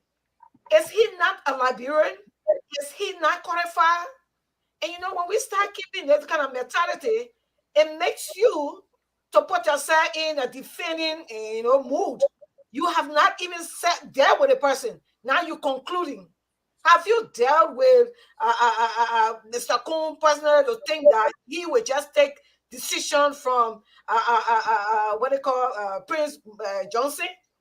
This was a man who was in the ADR. When Prince Johnson decided to take the route to go and support Weah, he chose not to support Weah, and he went and supported Boakai. So instead, now this time, he would just be there, and Prince Johnson would say, use it as a robot, do this and do that. For me, I don't foresee that coming. Okay? So you guys should start premeditating your day as a campaign. It didn't work. So now, this is a man who knows what his job is. He's just not going to sit there. He has said it. And I want to see the 100 days like we have planned. Yeah. Let's see in the first place whether he will start auditing, like he said, because I know he's just not going to just jump in the government like some haircut chicken. No. So do you think you want to go through that process? Those are things. Yes, those of you who support, to go through that audit. And it sounds so ridiculous. When people hear audit, they think it's a witch hunt. That's not a witch hunt. Just to verify where you're meeting, where you're starting from. What happens if that is not done? No, for me, I will find it difficult for his leadership if he doesn't do that. Because, for example, I'm an accountant. I have been an accountant before. Before an accountant take over from his successor, you must, we call it audit. You do your personal audit, which is cash counting and giving a turnover notes. Those are things that you look at. You don't just take over from your successor and just go ahead and start working like some haircut. You must read the person. What's about this ticket work, whatever called war crime, economic crime code? I get my own view. This is a sticky thing here. Will he go down right as well, you think? Is that something? This is something that they all have been advocating. And for me, everybody just looking at Prince Johnson. They're very good. There are too much elephants in the place. Very Jerry man now, when they start calling the other war laws, he will start saying they're hunting our crown people. They have people in Grand Jury as well as they are all war laws. So we are looking at everybody. It's not with the Prince Johnson. So let us take this mentality that it's Prince Johnson. We have so many of them listed. All right.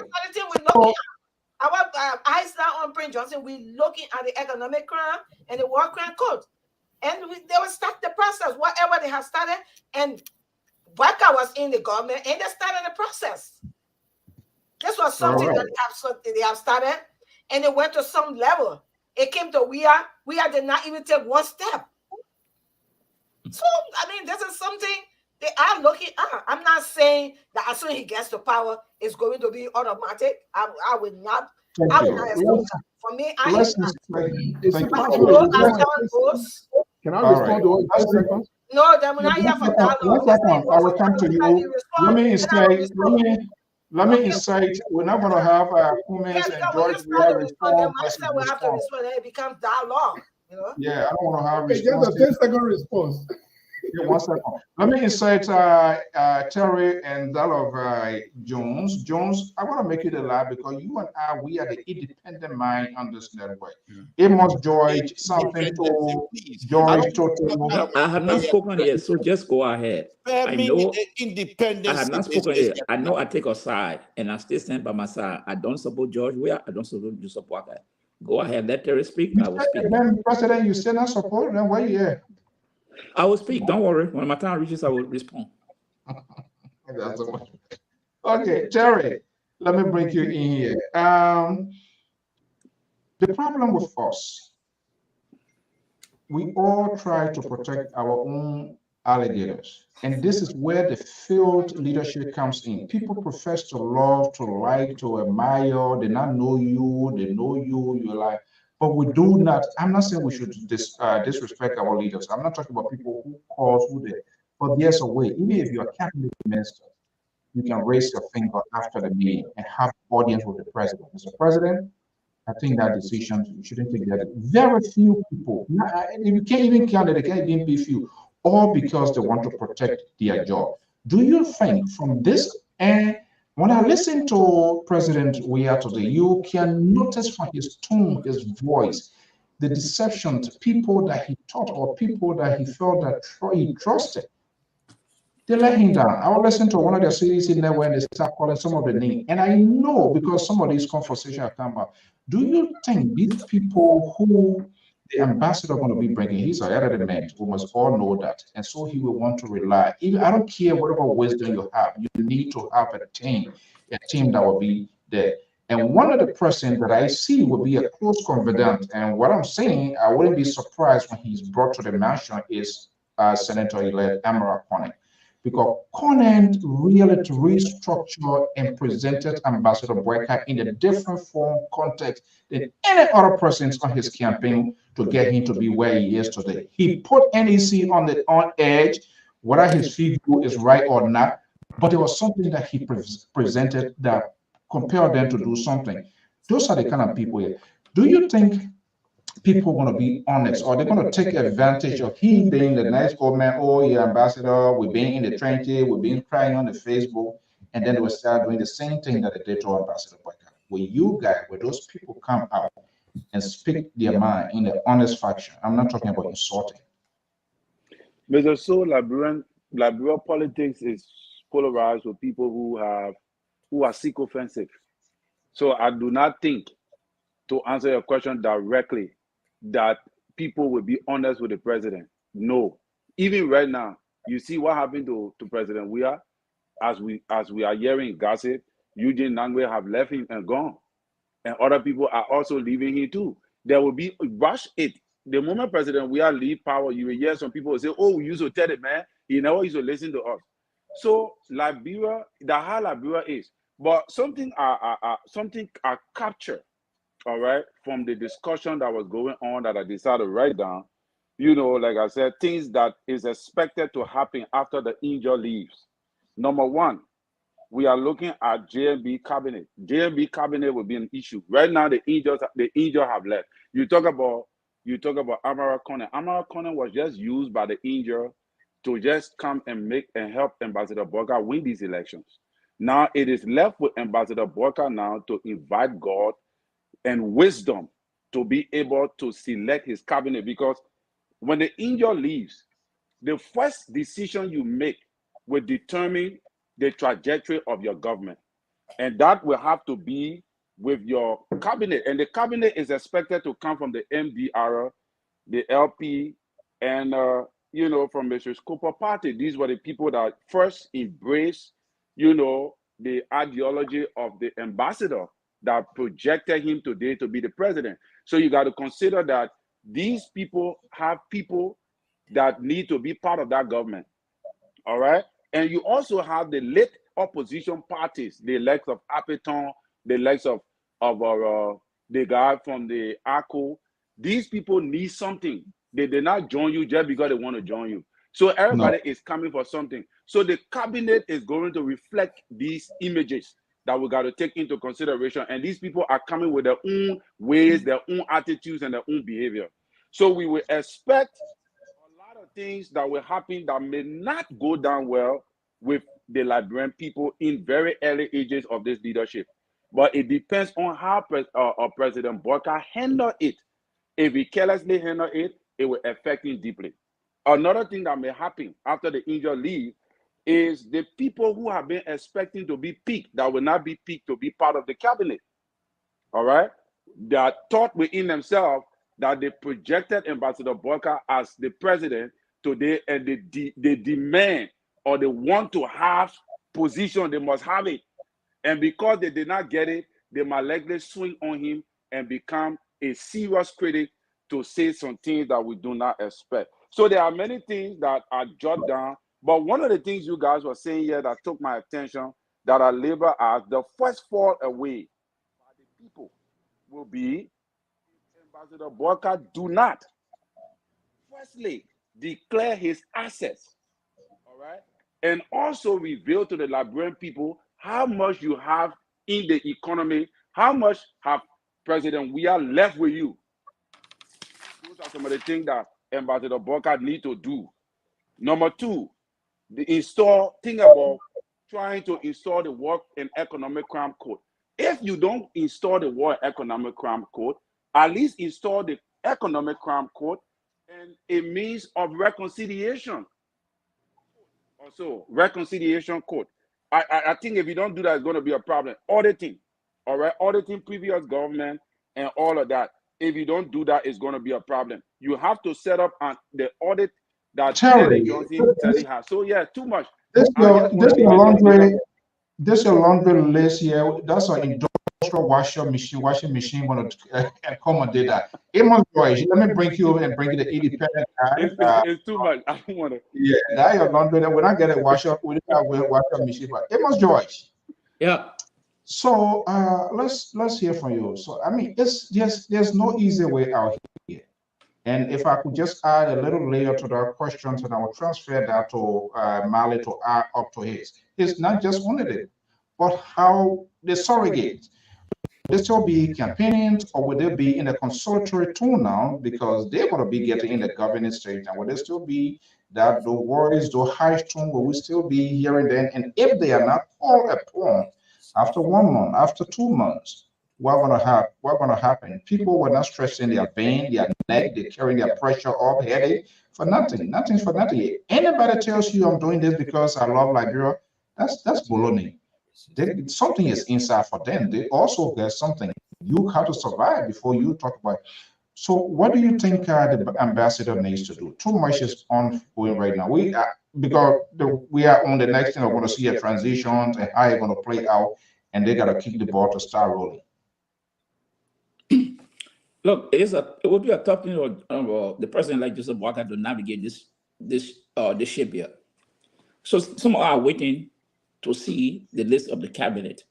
And you know, for me, I'm clear on this. I'm very proponent of the War and Economic Crime Code of Liberia.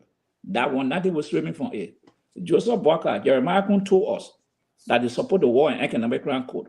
That is no bring up a. We're going to continue to hold that government feet to the fire for that. He talked about audit. I heard John Malu said there was report already that he's going to follow it. Now we want to see the implementation of that audit that John Malu spoke about, that they're going to follow that. Joseph Boakai had not been definitively clear whether he's going to audit his own government that he was part of. And I question that he must be definitive to say they will edit the alien government. He had not been clear on that. So all these things put together, we have right to be concerned whether he will live up to the expectation of the Liberian people, the voters. Now the question is, you ask me what I voted. No, I never supported Joseph Boakai. Never. And I never supported the CDC. It was my right and principle in which I believe in. I know some people call me undemocratic, but the question I ask people, you call me undemocratic, I accept it, that is a view. But you had two devils. I have seen the two devils dance. And the Liberian people had choice. They had choices. It was not only Joseph Boakai and George Weah in the race. There were other competent Liberians there.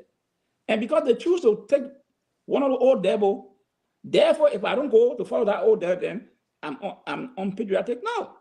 It is because their view, their value, did not align with my value or principles. So I'm very proud to say that I did not support none of the candidates. Whoever supported them, tomorrow we'll speak that for another day. Now let me say something about Jeremiah Kuhn. Let me push back on Koto. We are not seeing Jeremiah Kuhn working, as you said. But I have seen Jeremiah Kuhn working. I have seen some of the statements he has made. He made a regular statement in Basel, which I call him on this very network. And the other day, Jerome Gibson, on the system network, he was called, and Jerome asked him a question. And Jeremiah Kuhn said he could not answer the question, and he would not speak to Gibson Jerome because Jerome Jeru and the senator-elect, Yaya Nyemah of Nigeria, had adapted a tip. So therefore, he will not speak to Jerome. Now the question that comes to mind, even though you disagree and you are now the VP, if I said something, why would you want to start talking to me as a Liberian? Answer my question. I don't know. I didn't do it. But he said no. He was not speaking to Jerome, Gibson Jeru. Is that the kind of vice person who won? No. And that's why I question these people. You may disagree with me, fine. But he said it, and Jerome is can attest to it. I was listening to the program that day, and I said that was absolutely wrong. He should have told Jerome, look, I did not say what the senator-elect said. I disagree with him. But he vehemently said he would not speak to Gibson Jeru on that issue. And he did not speak to Gibson Jeru. Then it brings the question, is that the kind of leadership that we want in Liberia? Absolutely no. Let me go on the other side. The issue of George Weah, I want to leave it, but let me comment. The issue of George Weah calling for unity. I wonder why George Weah be calling for unity this time. What did he do as president to unite the country? What did he do the 6 years? He helped to divide the country. Now he leaving, he calling for unity. That's a shame. He helped to divide the country. 75 to 80% of the cabinet came from the Southeast. The government was not a true representation of the Liberian people. It was him. Every diplomatic position was from the Southeast. At the end of the day, Mobama was the chairman of the party. He pushed him aside and brought in Eugene Nambe to be campaign chairman. And the Salah Molo. So, President Weah, I get it. That was a statement you made. But deep into it, you didn't reconcile the country. And there will be a time for that discussion. Let me rest there. Okay, let's bring in the independent mind on this network. That's the beauty of the Liberia Public Radio. We allow views and opinions to be expressed, even if we disagree with them. That's the beauty of national discourse. Jones Malley, you will be the match commissioner. You heard Amos Joyce. Amos Joyce, it looked like, I'm not sure in the next couple of days, week, how he and the Liberals, it looked like things going to intensify. We hope not yet. But let's, you listen to your colleagues, panelists here, dissecting their views. And you have been speaking out on a variety of issues here as well. Now, the issue of George Weah, more or less, we're going to tackle it because what is ahead is what we want to focus. What can we do now? The challenges facing. We discuss them, we critique them. We must also make recommendations as to how the people that listen to these things here. Let me hear from you. Where do you have disagreement with all of these guys here? Because two of us here, we're the only person here. Who do you disagree or agree with? Something to wow, what is it? Well, I think the issue on the platform tonight is about post-election governance. Right. But we fail to realize that as African politicians, political elections are not the same as political governance. And this is where most of the politicians mess up when they get into office. Explain. The election has taken place. Going into the executive mansion is now where you're trying to show your managerial skills, how to manage people, and looking into their welfare and enforcing and making sure your promises are fulfilled. So there where the challenge come in. And Joseph Boakai is coming at a time when there are so much challenges left behind. And probably we have to give him the benefit of the doubt as an independent mind rather than to crucify him at this time. But lest we forget, Joseph Boakai has got a political brand name. And that political brand name is associated with transparency, accountability, probity, good governance, and corruption-free gentleman. He got a brand name. And so we expect him to perform within the scope of his brand name. So any attempt to deviate from his brand name is going to be a problem. Now, one. Two, we realize that the issue of appointment, Weah appointed most of his people based on the battle cry and the assistance they gave him during the election, whether they were qualified or not.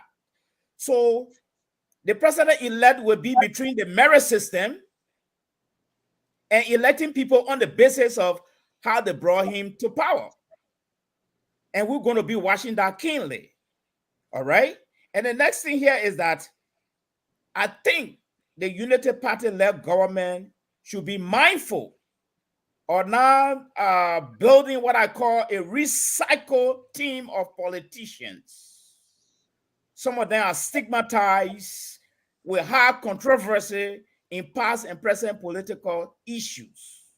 That's going to be a problem for the Unity-led government. So the issue of new faces, new blood, new leaf, new focus, I think it will help Joseph Boakai a lot. Joseph Boakai brand name may not trickle down to all the people that are going to work with him. People are coming into this government with different focus, different objective, different aim. You see? So at the end of the day, we expect, as of now, I can tell you emphatically, Joseph Boakai political leadership style. I don't know it. No. Until he start to perform. I yield. So we're going to time a quarter over. We're going to do 2 minutes each as we. Excuse me. Excuse me. Are you not? Are you not? Excuse the Deborah. Okay, I don't know. Look, you've got to be. You got to. Let me just say there very, very quickly. This is the worst night of LPR ever that I've seen. At the night that you guys have demonstrated here tonight, so ridiculous. Ambassador Boakai just won the election, and you're going to have Emo Joyce to come here to try to relitigate the election. You're going to get Jeru here and I'm just making my parade. While we're supposed to be here jubilating, you're bringing Gibson Jeru, try to ring on our parade. And then you have Mali of up and you call it independent. We're independent. This is the worst night of LPR that I have ever seen. But I give it. I think we all play into it, but I'm not playing into it anymore. This is what I'm going to tell all of you. Your Tabata analysis you're bringing on, you better leave the old man alone. Let the old man settle down a little bit. Let's see where he's going. Then you're sitting on here, the man will not do this, he will not do that. Since when you guys become Jesus Christ to try to tell us what the future is going to look like? That's just ridiculous on LPR here tonight. This is what I'm going to say to you. This man has the ability to lead, and he will demonstrate his leadership ability. Look, you guys, wow. LPR, you surprised me tonight. And you're gonna have Emo Joyce saying, hey, I don't like that. That you like that you like him we finish the election over. We finish winning. The man has won. Leave it as that. Tell us what you think that I don't want to call percent. So please, Mr. George, just go back to Atlanta, like the caller said. He said, go back to Atlanta and stay over there. Mr. Scott, I will tell you this before.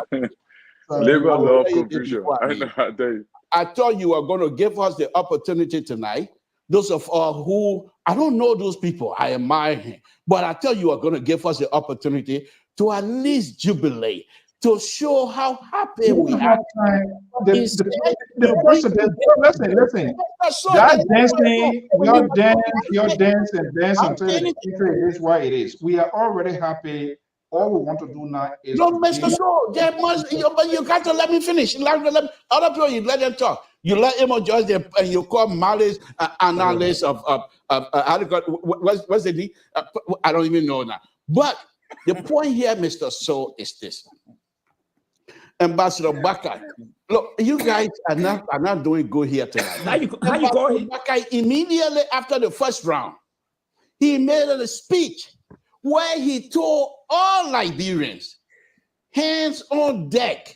He never left anybody behind. Then you guys gonna start speculating. Hey, he might not even bring the other person. Oh, he bring that kind of person, the person we know you before. Y'all know them.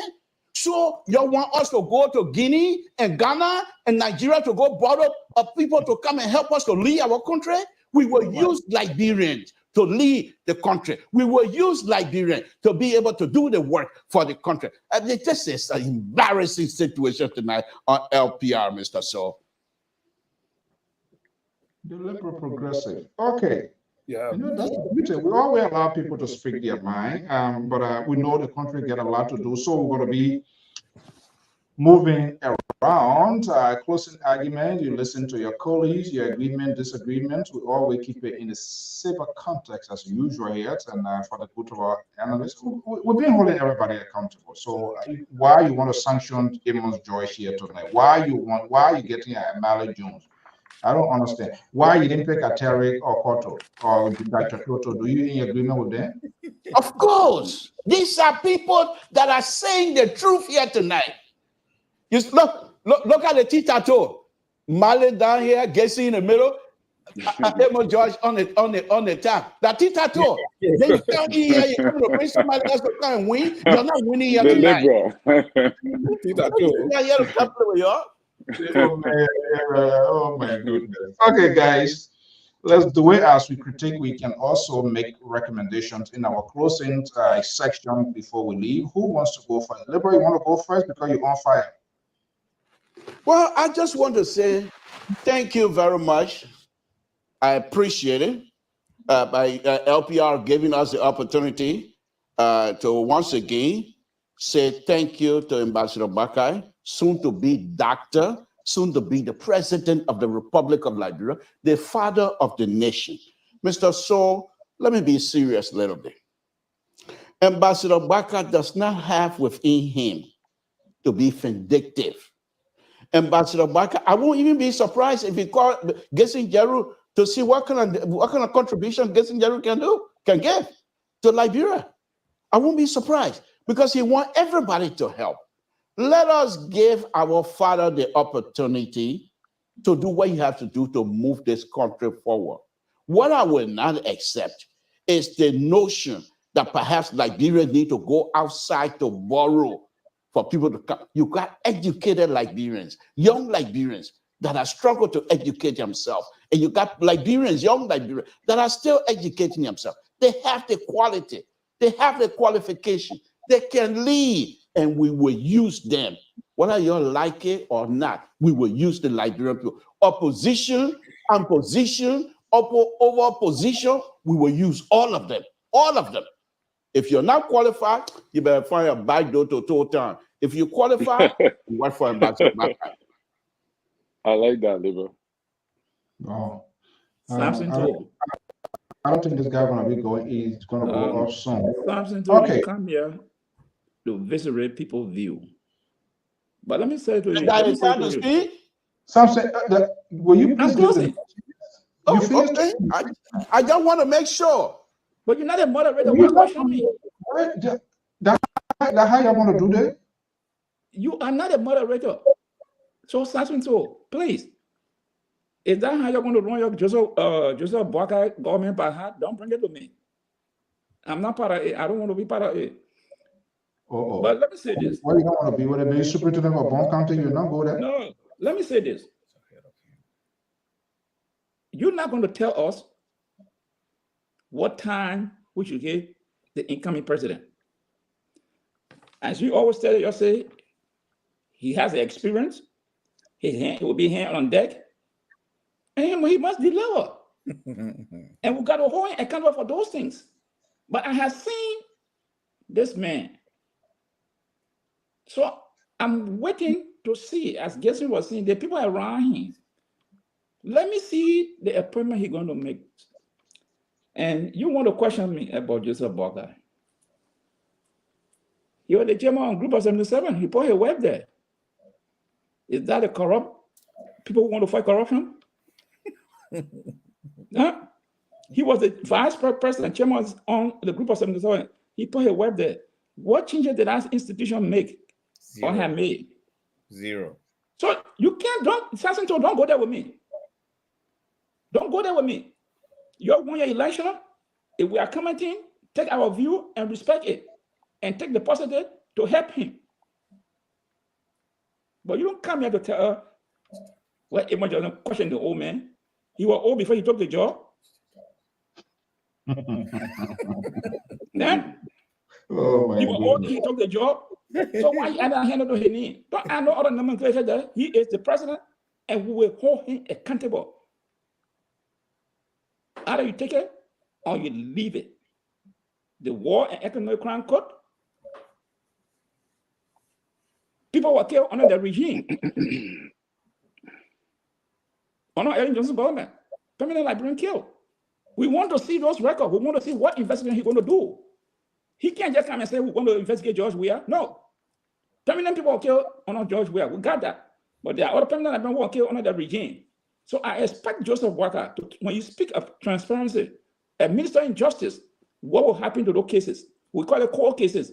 Now they got to open those files to know how the people were killed. Thank you. I see your people. No, you can't just finish talking and then work. No, okay. Oh, okay. All right. Great. What a good conversation. These conversations, Liberal, they are meant to strengthen our democracy and society. So don't get in your feelings, don't sentiment, emotions can't help a sorry, you can go visit other platform here. You see, Terry, this one like Terry Photo, Malay, they are calm, but you just wait here tonight, you swallow Domo from Total. Okay. He got to go tab behind the horse tomorrow. He got to slaughter that go tomorrow. Yeah. Tomorrow Saturday. Hey, I call him before coming on air. The goal was crying, man. Tomorrow we get into. Ambassador Baker won. He said he's slaughtering two tomorrow. Okay. Yeah, look, Dr. Toto, and we want people as we do this thing, we should educate and inform people. It's not going to be automatic. This is where it's so important and vital to talk to people who support these people, not because you support Ambassador Baker and you talk from the day of his campaign to the end and you expect something to happen instantly, immediately. That's the quick fix I was talking about. It's not just going to happen. It takes time. It's government. That's not his own private thing he's going to be doing there. Major decisions are involved, and people need to understand that, including his very surrogate people that promulgated his ideas, his ideology. If they not call you in the first 1 month, 2 months, please don't be like somebody so you begging for the people now. You pleading for the people. I'm not pleading. I'm just telling. I'm just being honest with them that things. Are you going to be involved with Mr. So that's why I say all of y'all together. Yeah, you ain't having a conversation in the background. Who call you into? Hey, he's talking to me. Why won't you be my lawyer now? Yes, sir. Let me just go ahead. If also, yeah, no, still open. Go ahead, Dr. Listen to all what has been said today.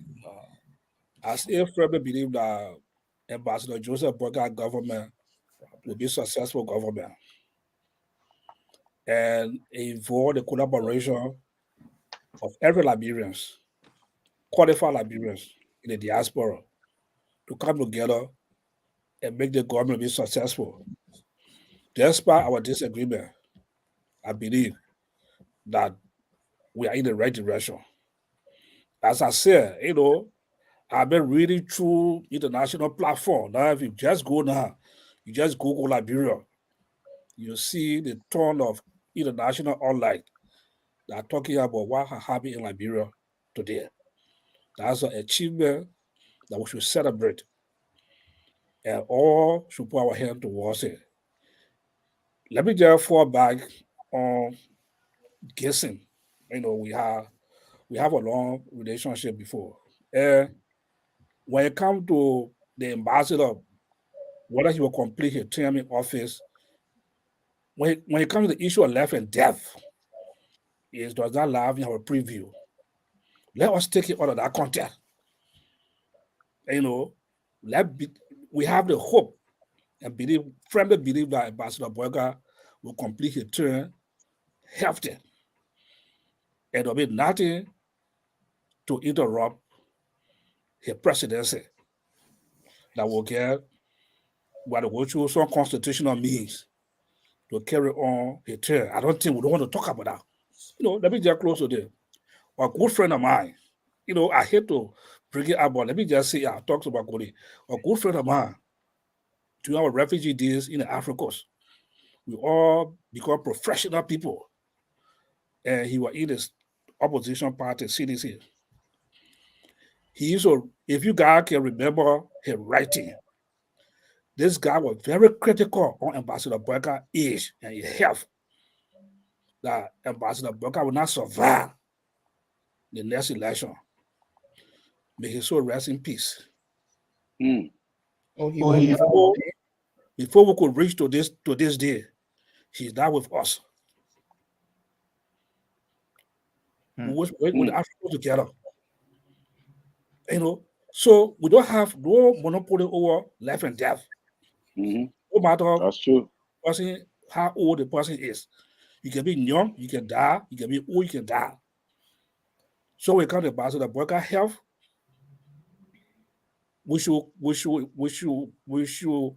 investigate Ambassador Boakai on his policy, how he will run Liberia. Some of the promises he made, like all we talk about auditing, we come to the War Crime Code, some of the promises that he made, we should hold his feet towards it. I submit. Thank you so much. Koto Jalat Balayand. Let's hear you. Koto, are you there? Thank you, Mr. You know, I want to, like Dr. Toto rightly said, that was on my agenda to discuss about determining somebody's death or life.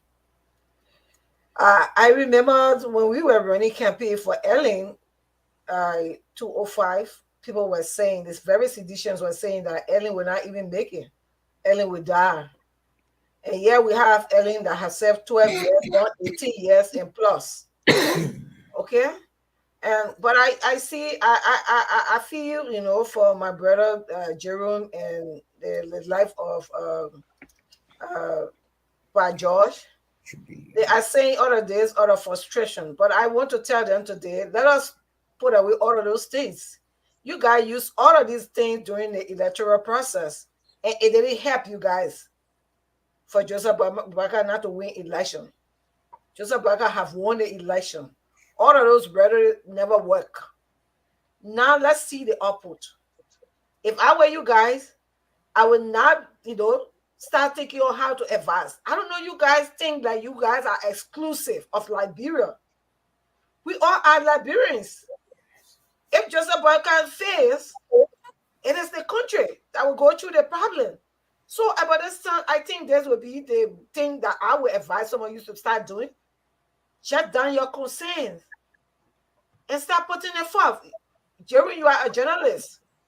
I mean, recommend and see whether the honorable president-elect will not take your recommendation.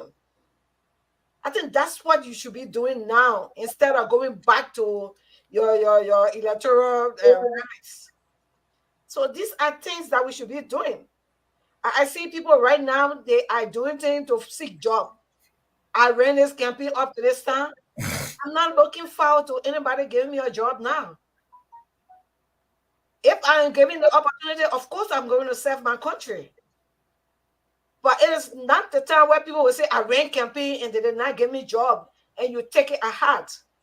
I think we should do away with these things because everybody is Liberian. If you are qualified for the job, you should be given a job based on merit. It's not because I ran campaign or I was a battle cry leader. That's not what the job entails. We look at qualification. You are competent, you can do the job, and that's why I think he gave the maximum of 6 months.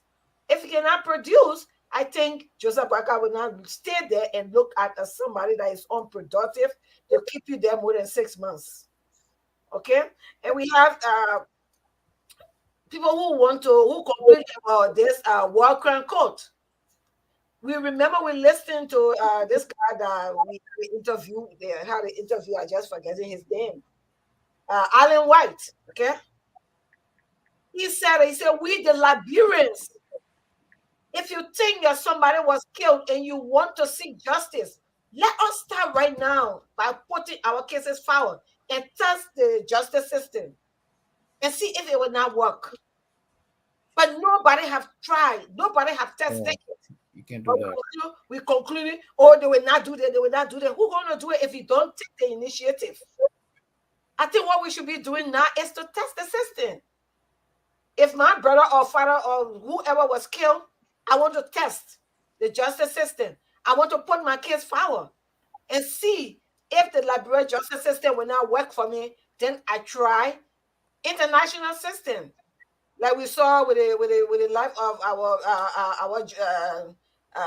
what they call the man that was taking office, chief justice, not the chief justice position, a justice system that was Cabinet Janet.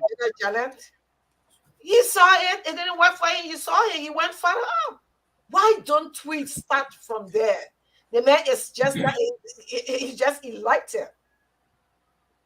I think that's my advice to you guys. Any problem or what you want Liberia to do, start writing it. You're a journalist, write it. Put it out there. See. And let us not start thinking, I think, I presume, I think, I predict. Let's do away with it. Anything wrong happen to Liberia, we all will be affected. I think that's my advice today. As of today, let us start jetting our recommendations. And I think he listens. Okay. So we said, oh, okay, during this the process to select a VP, we're going to be a process. And he sat there. He made a decision. What came from A came from A. Today we had it like a Costa then got offended, and it didn't happen today. But he upset it. He said he forgave all of these people. All of the time Costa were vindictive act. He kept saying, I forgave him. And I think he forgave him. So that's what I have. That's my own advice to all of us here. Let's start jotting down what we want for Liberia and we put it forward. I want to say thank you so much. Okay, Gibson, Terry, and Octavia Jones. Who wants to go first? I think I let it go. Terry is a more analytical person than me, so let the Play go. Then the gurus. Are you coming? Where the man said with Baplay and Baplay, so no, you want me to go? Let me go ahead. He said he the Baplay. You the guru. So are you coming to throw? Are you coming to throw a grenade? Those are that decent word to use on your colleagues. You know, I'm a government now. We're discussing responsible government. Yes. So we're not discussing Tabata and you're not saying anything to the people for 5 years. No, that's not what we're discussing. The reason why I'm not responding to Honorable Jeru is because most of the things he's expressing psychologically, we understand from when he speaks. He's angry. You can see it in the expression, and the lady said it. And people are already addressing it. So why should we waste our time when Jeru presented a candidate to us that the Liberian people vote against? That shows you that Jeru's judgment is not credible enough for us to waste our time over. So that is why I'm not responding to that, because it's going to take our time. We are responding to responsible government. Do you really think that the Liberian people did not know that what he means? Is president in waiting before they voted for Ambassador Boakai? You think the Nibadians voted for Ambassador Boakai or they voted for Jeremiah Kun? Do you really think the Liberian people do not know that? We know that.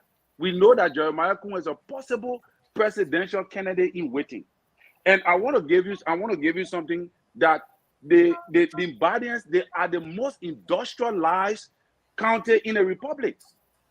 Nyemah are industrialized people. So if you're talking about development, you can rest assured that the VP, even if something happened, God forbid, to Ambassador Boakai, we are sure that Jeremiah Kun can bring development to Liberia because he's a good representation of the ambassador. But I don't want to dwell on that because that is not the argument here. As a responsible government, my concerns for Ambassador Boakai will be, number one, is that witch hunt. That witch hunt that what President Weah did to Bani Samuka, not to witch hunt those candidates that were elected by the people, all right, because the UN sanctions. That is number one. My concerns to him, and I will be, is something that I may recommend if he's listening to the show, that he should not witch hunt. If he can establish a means by which these people will be, they will go through the court processes, it's fine. But to just soon you become president as the way he did, to start witch hunting these people and trying to get rid of them to pay back, I think that would be a bad smell for his government. Number two, my concerns would be that the VSB should have the opportunity to travel to the United States to create international partners, because he will be an incoming president, a possible president in waiting. He needs to have the opportunity to travel to audit your cabinet. You know, my concerns, he have to audit his cabinet. You have to show transparency, communicate regularly with the Liberian people, all right? Because those were things that were missing in President Weah leadership. He need to, and I mean, when I mean communicate, I mean your budget should be in the public. Your budget should be in the public. We should be able to read your budget. We should be able to access your budget. Like what Amara Kone said, Amara Kone had a projector in front of Finance Ministry that telling us how the money is being spent. Ambassador Boakai needs to take these things very seriously, because it's going to help his government explain to the Liberian people how his government is working, and that will dispel a lot of propaganda in the society. You know, we need to know who will be your finance minister. These are my concerns. Who will be your agriculture minister? Who will be your minister of public works? Who will be your minister of agriculture? These are my concerns, and these are very important and serious matters. And I believe Ambassador Boakai has a long period of time before the inauguration to make decisions and make sound judgment on these recommendations. I also want to believe that Ambassador Boakai is a guy who will make the right decision in selecting the right people, as he did during the elections. We saw how he selected the VSB that today pushed him to where he is. He brought in Amara Kone that today helped to push him to where he is. He brought in all those political leaders. So I trust his judgment. On this ground, I believe that Ambassador Boakai, I hope to see a great future for Mama Liberia. Thank you very much, Mr. So. Thank you so much. It's been narrowed down to two persons, Gibson Jero and John Malley John. Gibson, please don't throw a bomb before we go. So much was said, and I got 3 recommendations here for Ambassador Boakai, but I like to say, now you're going around. I love. Dr. Toto, health is part of governance politics. But the Liberian people voted whether health or no health, they were going to vote for Joseph Boakai, and I recognize and I respect that.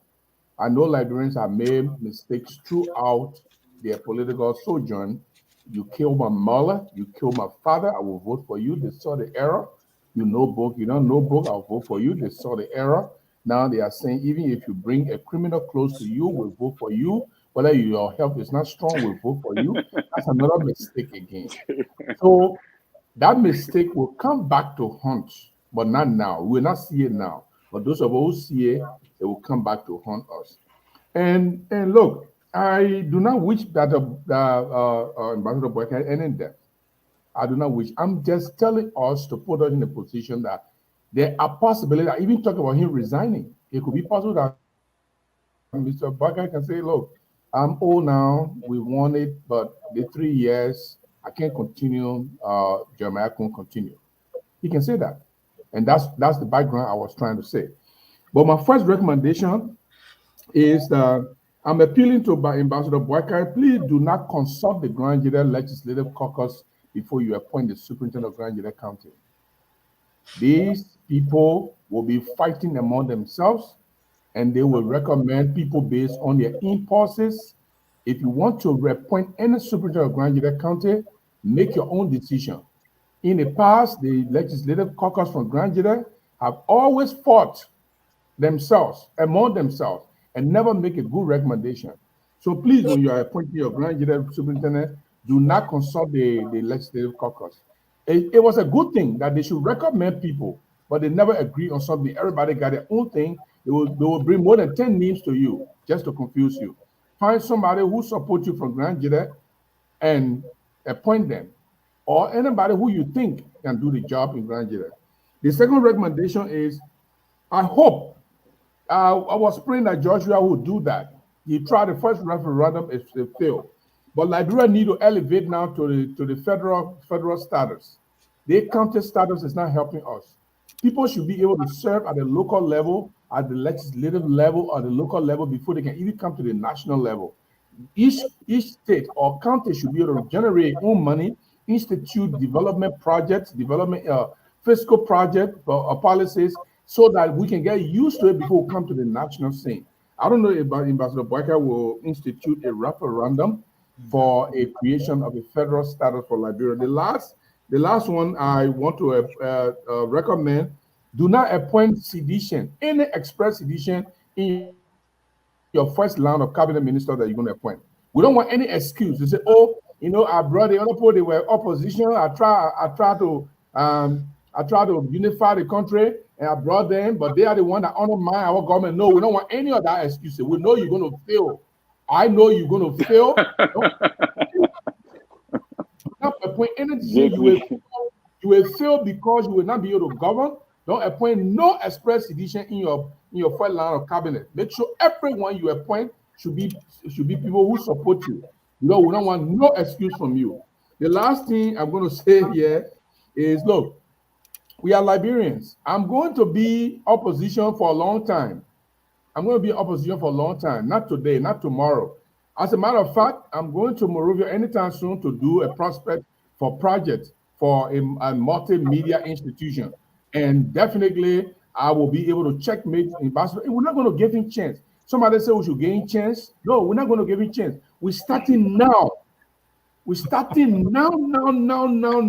If we don't start now, it will get used to him. By the time we want to criticize him, we say, oh, and the poor wish to me. No, we want to start now. If Ambassador Boakai, in fact, that would be my first objective. Ambassador Boakai must declare his assets before January 20th. If he does not declare assets before January 20th, that will be the first round of criticism for his failure to abide by the things that he said to the Liberian people. And that's how we're going to do it. I don't know. People right now on your text line, Alfonso, on your text line, focusing me already. I don't know, everywhere I go, they focus me. Yeah, but Gibson, to be frank with you, the way you approach issues, that's what your problem is. It just take time and approach it. It goes well. You're arrogant. You are arrogant in answer, and to be an administrator, you can't be arrogant. What's your approach? Let me tell you something. I can't be like Bloku. He can pet things too much. I can't be the Alfonso. He won't be. You're not an administrator. You can't be an administrator. I can't be the who is an accountant who want to pet. No, I'm not an administrator in Liberia. I'm not. I am a journalist. I am a hardliner. I'm a critic. So I want to say it as is. They can cost me for now a judgment day.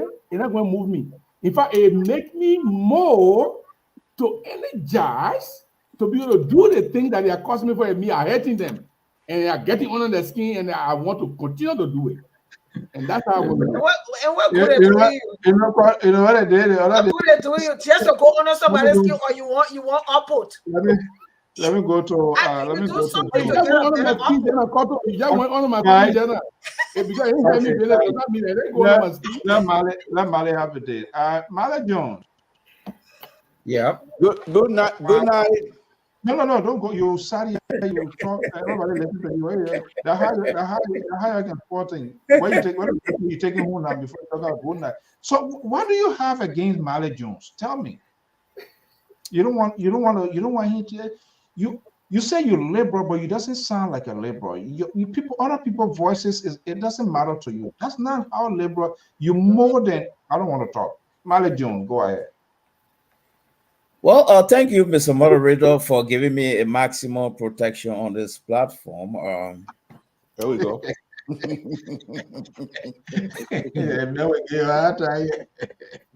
the first thing I want to say here is that I think it's about time to focus on issue that will put breakfast and dinner on the Liberian people table. So the issue of Ambassador Boakai age, illness, and long life, I think this should serve as a caveat to Gibson Jerome on longevity as he move on as a journalist. I think this platform has got a reputation to focus on issues. And this is the reason why sometimes we don't delve into things that are personality oriented, because it's a waste of time. You realize that when George Opon came, he had a brand name. He was the Propo. Now we have what we call the arrest. And there was this song that was sung for George Weah, you know, will vote for you. That was an issue because you need education to sharpen your critical mind and see how best you're going to take the 5 million people into success. So that was not personal, it was serious. So the issue of age and illness is not going to put food on anybody's table. And secondly, the issue of federalism is a constituted-oriented issue. We got a form of government in Liberia right now. If you want to tamper with that issue, you have to tamper with the Constitution. The question now, are we ready for that? Maybe that could be a discussion for another day. But what I foresee here that might happen with the Unity Party is that the membership of the Unity Party, if we are not careful, they are going to contaminate Joseph Boakai good dreams. For example, the Liberal just said, leave the old man alone. This is tantamount to business as usual. I want to send that caveat. It's tantamount to business as usual. And if the government is coming and appointing people, like for instance, someone said, Amara Corner brought some new idea, therefore he could go under the advice. We don't want those things there. People should be qualified on the basis of their credential. Helen tried it didn't work. Okay? Because most of the people that will be coming to government, like for instance, Amara Corner, he worked in a government that was systematically wrapped in acute corruption. We will address that later on, depending on where they want to put in this government. All right? So what we're seeing here is that I would suggest that we have new faces coming up. Because one thing that we should know, and the membership of the Unity Party should know, Ambassador Boakai made so many promises. Those promises are on record. So if he coming to start with auditing the Georgia government, I will be the first to say that it will be a witch hunt if he does not extend the audit to the 12-year rule of Helen Johnson Sirleaf's government, where he was part, to make him more transparent. Yes. And lastly, I don't know Joseph Boakai leadership style right now. How he going to appoint his people, or it going to be on the basis of people who praise him, or basis on criteria, or but one thing I'm sure of is that I thank God that he was able to get Weah out of the way, who has been taking Liberia in the wrong direction. I must commend him for that. How he going to work it out now, like Cotto said, we all will need to put together and make the recommendation to him. All right. And lastly, Cotto just mentioned about Allen White. Allen White does not have the moral authority to speak on justice for the Liberian people. They have all got a stake in our country with different political interests. We know this for sure. And the issue of justice in Liberia cannot be taken by an individual. When the Accra peace was structured, that was one of the fourth pillar.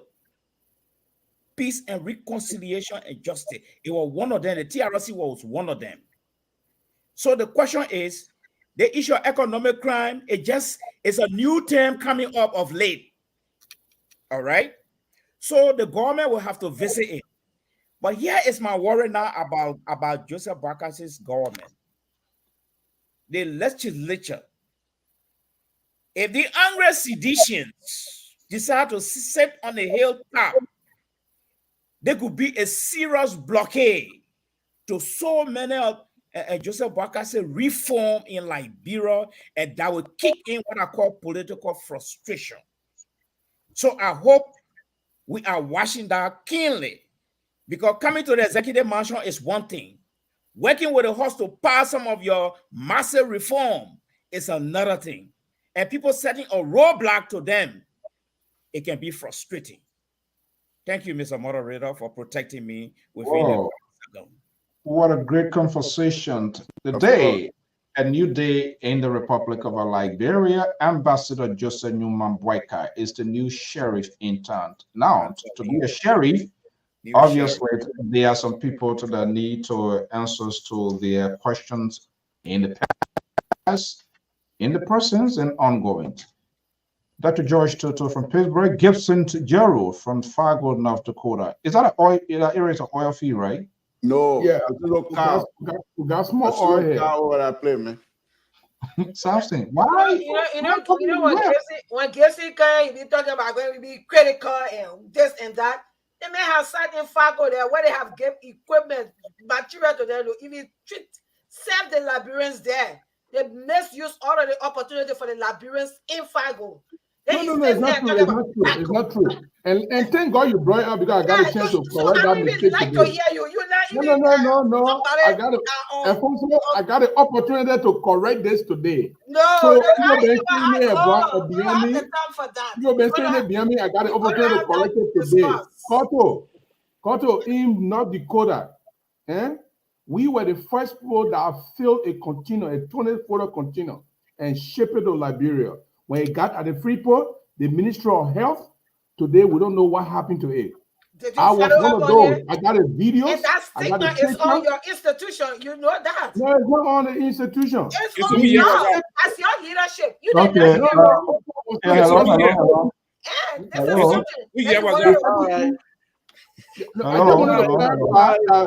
the information you hear out there is not true, because I got a video. If I talk on something, I got first hand on it. You think I said that here, I got first hand information? How do I know about it? How do I? It's secret. It's no secret. It's not a secret. Yes, it's not a secret, but I know about it. So, Ebola, everybody run that way.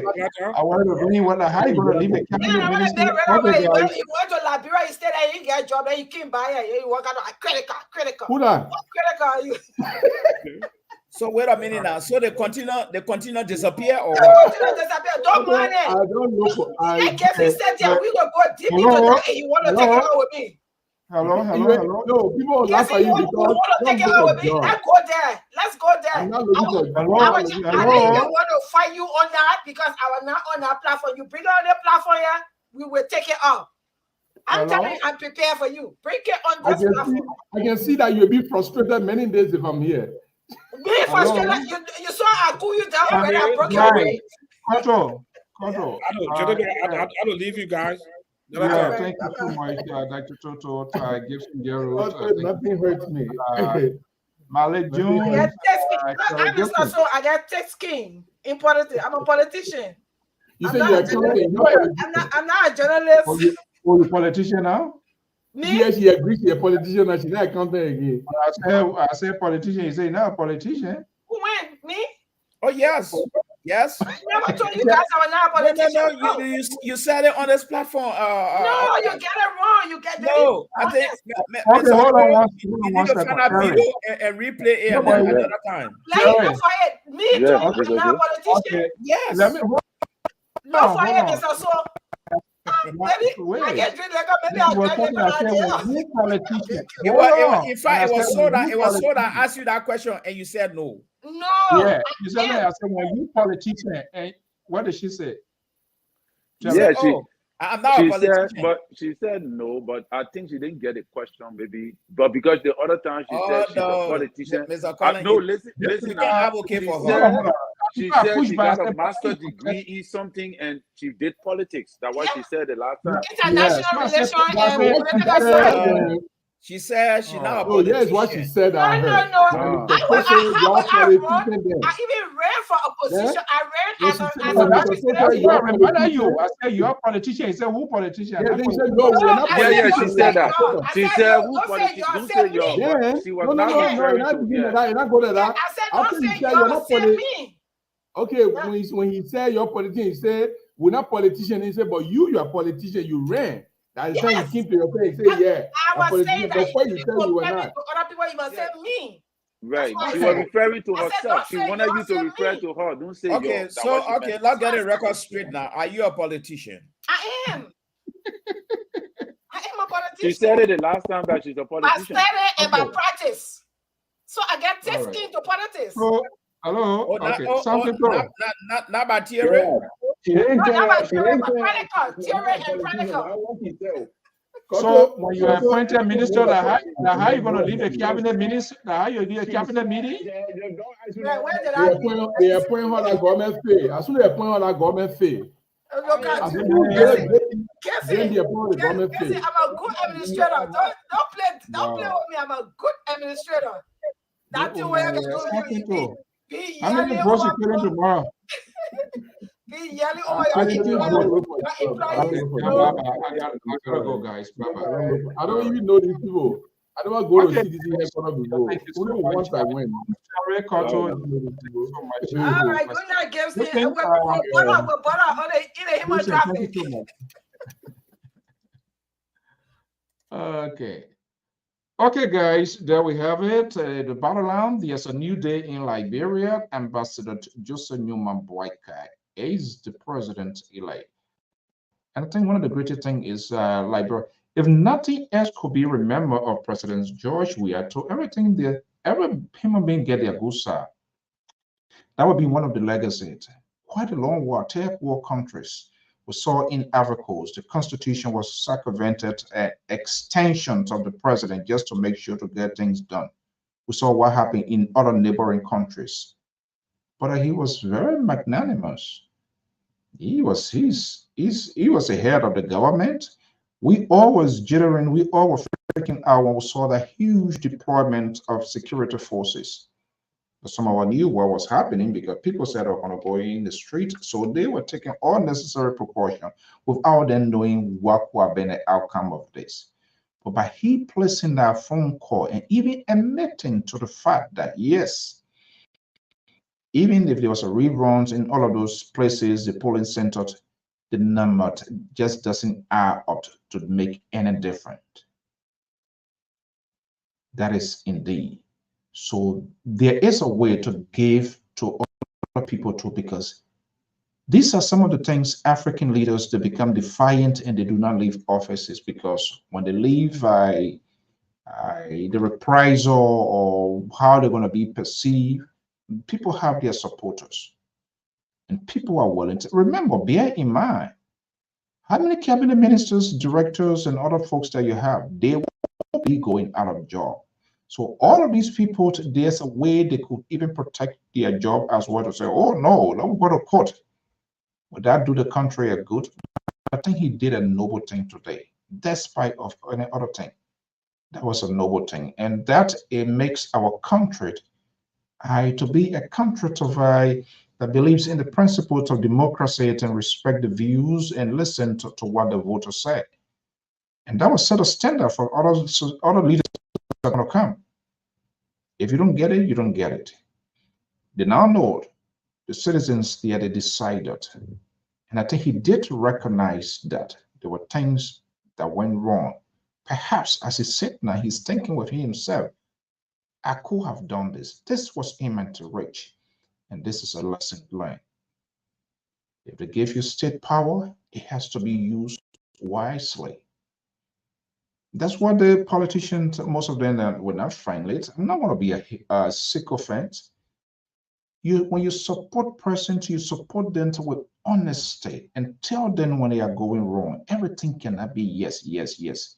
That's the problem. All of these people, all roaming around here, they were one with the president before, but because of some disagreement and a variety of reasons, they couldn't get what they could get. They're leaving from one party to another party. They do not stay in the institution when the institution need them to fix it. They will not stay there. When chaos there, they will migrate and go to a different party because we do not have a system. Every party door is open to accommodate every little they can turn. As a result, all of our institutions are broken down. Parties are centered around individual. Now, George Weah is not there. Who potentially could be the face of CDC? Who going to be the next face of Unity Party? The preparation should start now. But guess what? When that process starts, the sycophants and those who within the proximity of the leader, the next thing this person wants to overthrow you. This is why we don't grow as a people, as a country, and as a society, and as an institution. You in the West, you know, every other national convention comes to election here, be it the Republicans or Democrat. Why do you think they say this is a rising star? They give other people the opportunity to exhibit their talent and their leadership skills. That doesn't happen in Liberia. Liberian politicians are unapologetic. You will never see them to say, I'm sorry for what I did. They will always defend, and you, their supporter, you, their surrogate, you, their voters, you stand in their behalf and give justifications of their action. And at the end of the day, you will come back here to tell us, oh, I am disappointed in him. You never asked question when you were giving your vote. You just heard a little minimum of that person. You never raised your finger to ask those critical questions. Why should I give my vote to you? You will serve as an Anthony for me. You'll be making decisions for the next 6 years, 9 years. Why should I trust my vote? You never care because of tribal sentiments, sectional sentiment, and personal reason. When with our politicians put the interests of our country first, we wish the president-elect luck, and may he have the wisdom. Let him not allow friends or those who maybe have been a huge donor to his campaign get in the system and use that time to abuse the system because he or she was magnanimous during the fight, in their political fight, and perhaps have supported our campaign and allow things to go downhill. That's what happens. That's what happened. We are holding President Weah accountable, responsible today because there were people that were in his proximity. There was some decision he as a head to take. And as a leader, that's not every decision you're going to take that going to, even your people are going to like it. You need to stay strong and be firm. That did not happen. People say a horrible thing. People within his head, he did not set an example. They're talking for his granted, and the Liberian people today spoke. And I know we listened to that tone, that voice. It was like, I wish I knew this. I wish I have done this. I was in Liberia. There's a supermarket right after Taylor O played it. From his chief of protocol. You're going in a supermarket meeting people. Yeah, it's good to give. But people dividing $100, giving it to people. That's not how you sustain. That's not how you empower people. Those were just political gifts. And those are people who were beating their chests. They were unable to articulate the president's agenda. Very intolerant. Would that be the same thing we're going to be having now for even those that are supporting Joseph Boycott? The race is over. Will you be conciliatory in your tone? Will you now begin to tell us about the administrative skill of Ambassador Joseph Nyemah Boakai, even if you are offended? Or will you be what? Fire for fire. Will you find yourself in a governing stage, no longer campaigned, or you're going to do the opposite? Don't get around, because you have seditions. There are folks who are going to be coming at you, because this one is just going to be a visual cycle. It shouldn't be a surprising thing.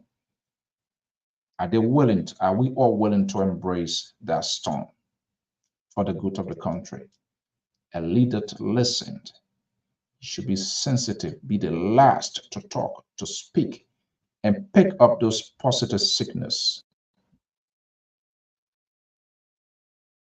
Or are these another corrupt people that are going to be going to enrich themselves because somebody did that yesterday and get away with it? So when we start to talk, and then they will begin to remind, or it was done 2-3 years ago, that now you want to talk. So this sort of visual cycle will continue to roll over and roll over and roll over. People must be held accountable for their actions in the past, in the present, and even the one that is ongoing. See what is happening in this great war. The former president of the free world today is going through a justice system, is being held accountable for perhaps abuse of power, state resources. So he said he will pack, which is great. Will we now get to know, will we get a memoir now to what really happened within Helen Johnson's government? What went wrong? How much was invested into the rehabilitation process? Millions of international funds. Where did that start? How many persons were really rehabilitated?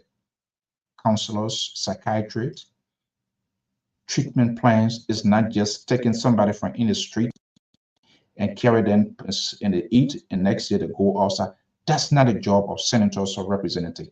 There must be an institutions where these people need support. That's what we want. This thing, there must be a legislation for institutions to be restructured, revisited, not representative billing rules and stuff. No. I never saw Senator Jagri doing that here in my own state. If we want a civilized and modern society, we must be able to hold our own accountable. We must start protecting our own alligators.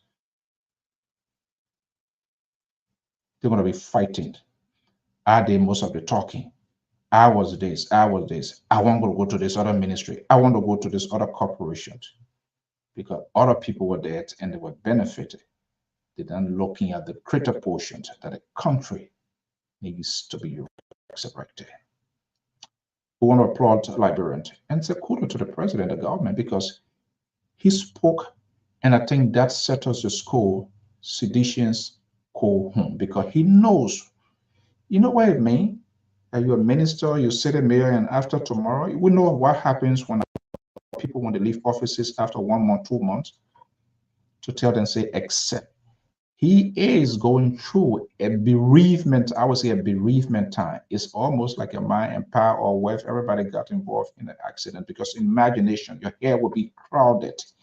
People that you used to talk to, telephone calls that you need to call. There are some people who now disconnecting because new bunch of people coming. That's where they want to start establishing contact. And they will be looking what becomes of me in the next 1 month, 2 months, 3 months. So there's life factoring in. And for he to accept and even place that phone call, it is a complete reassurance that our country is getting the real taste of democracy. We want to thank you so much for your time. Please leave your comments. We'll discuss the issue here, make a fair balance. This is not a network where you come to hear things that you need to hear. We tell you what you need to know. Whether you agree or disagree, that's a different conversation by itself. We say congratulations to the people of the Republic of Liberia. Now, Delieta Brown and the commissioner, they are good people. Yesterday, they were slammed. They don't want to do this. They don't want. People are so intolerant, and they do not want to give people the chance to do what they're supposed to do. Quick fix. They want things to happen quickly. And in that process, it must happen in their favor. As long as it is not in their favor, it is not right. But Liberia went to the polls, and we now know the election commission did not do anything, but they were doing their piece of job. Thank you so much, and have a pleasant evening. Bye-bye.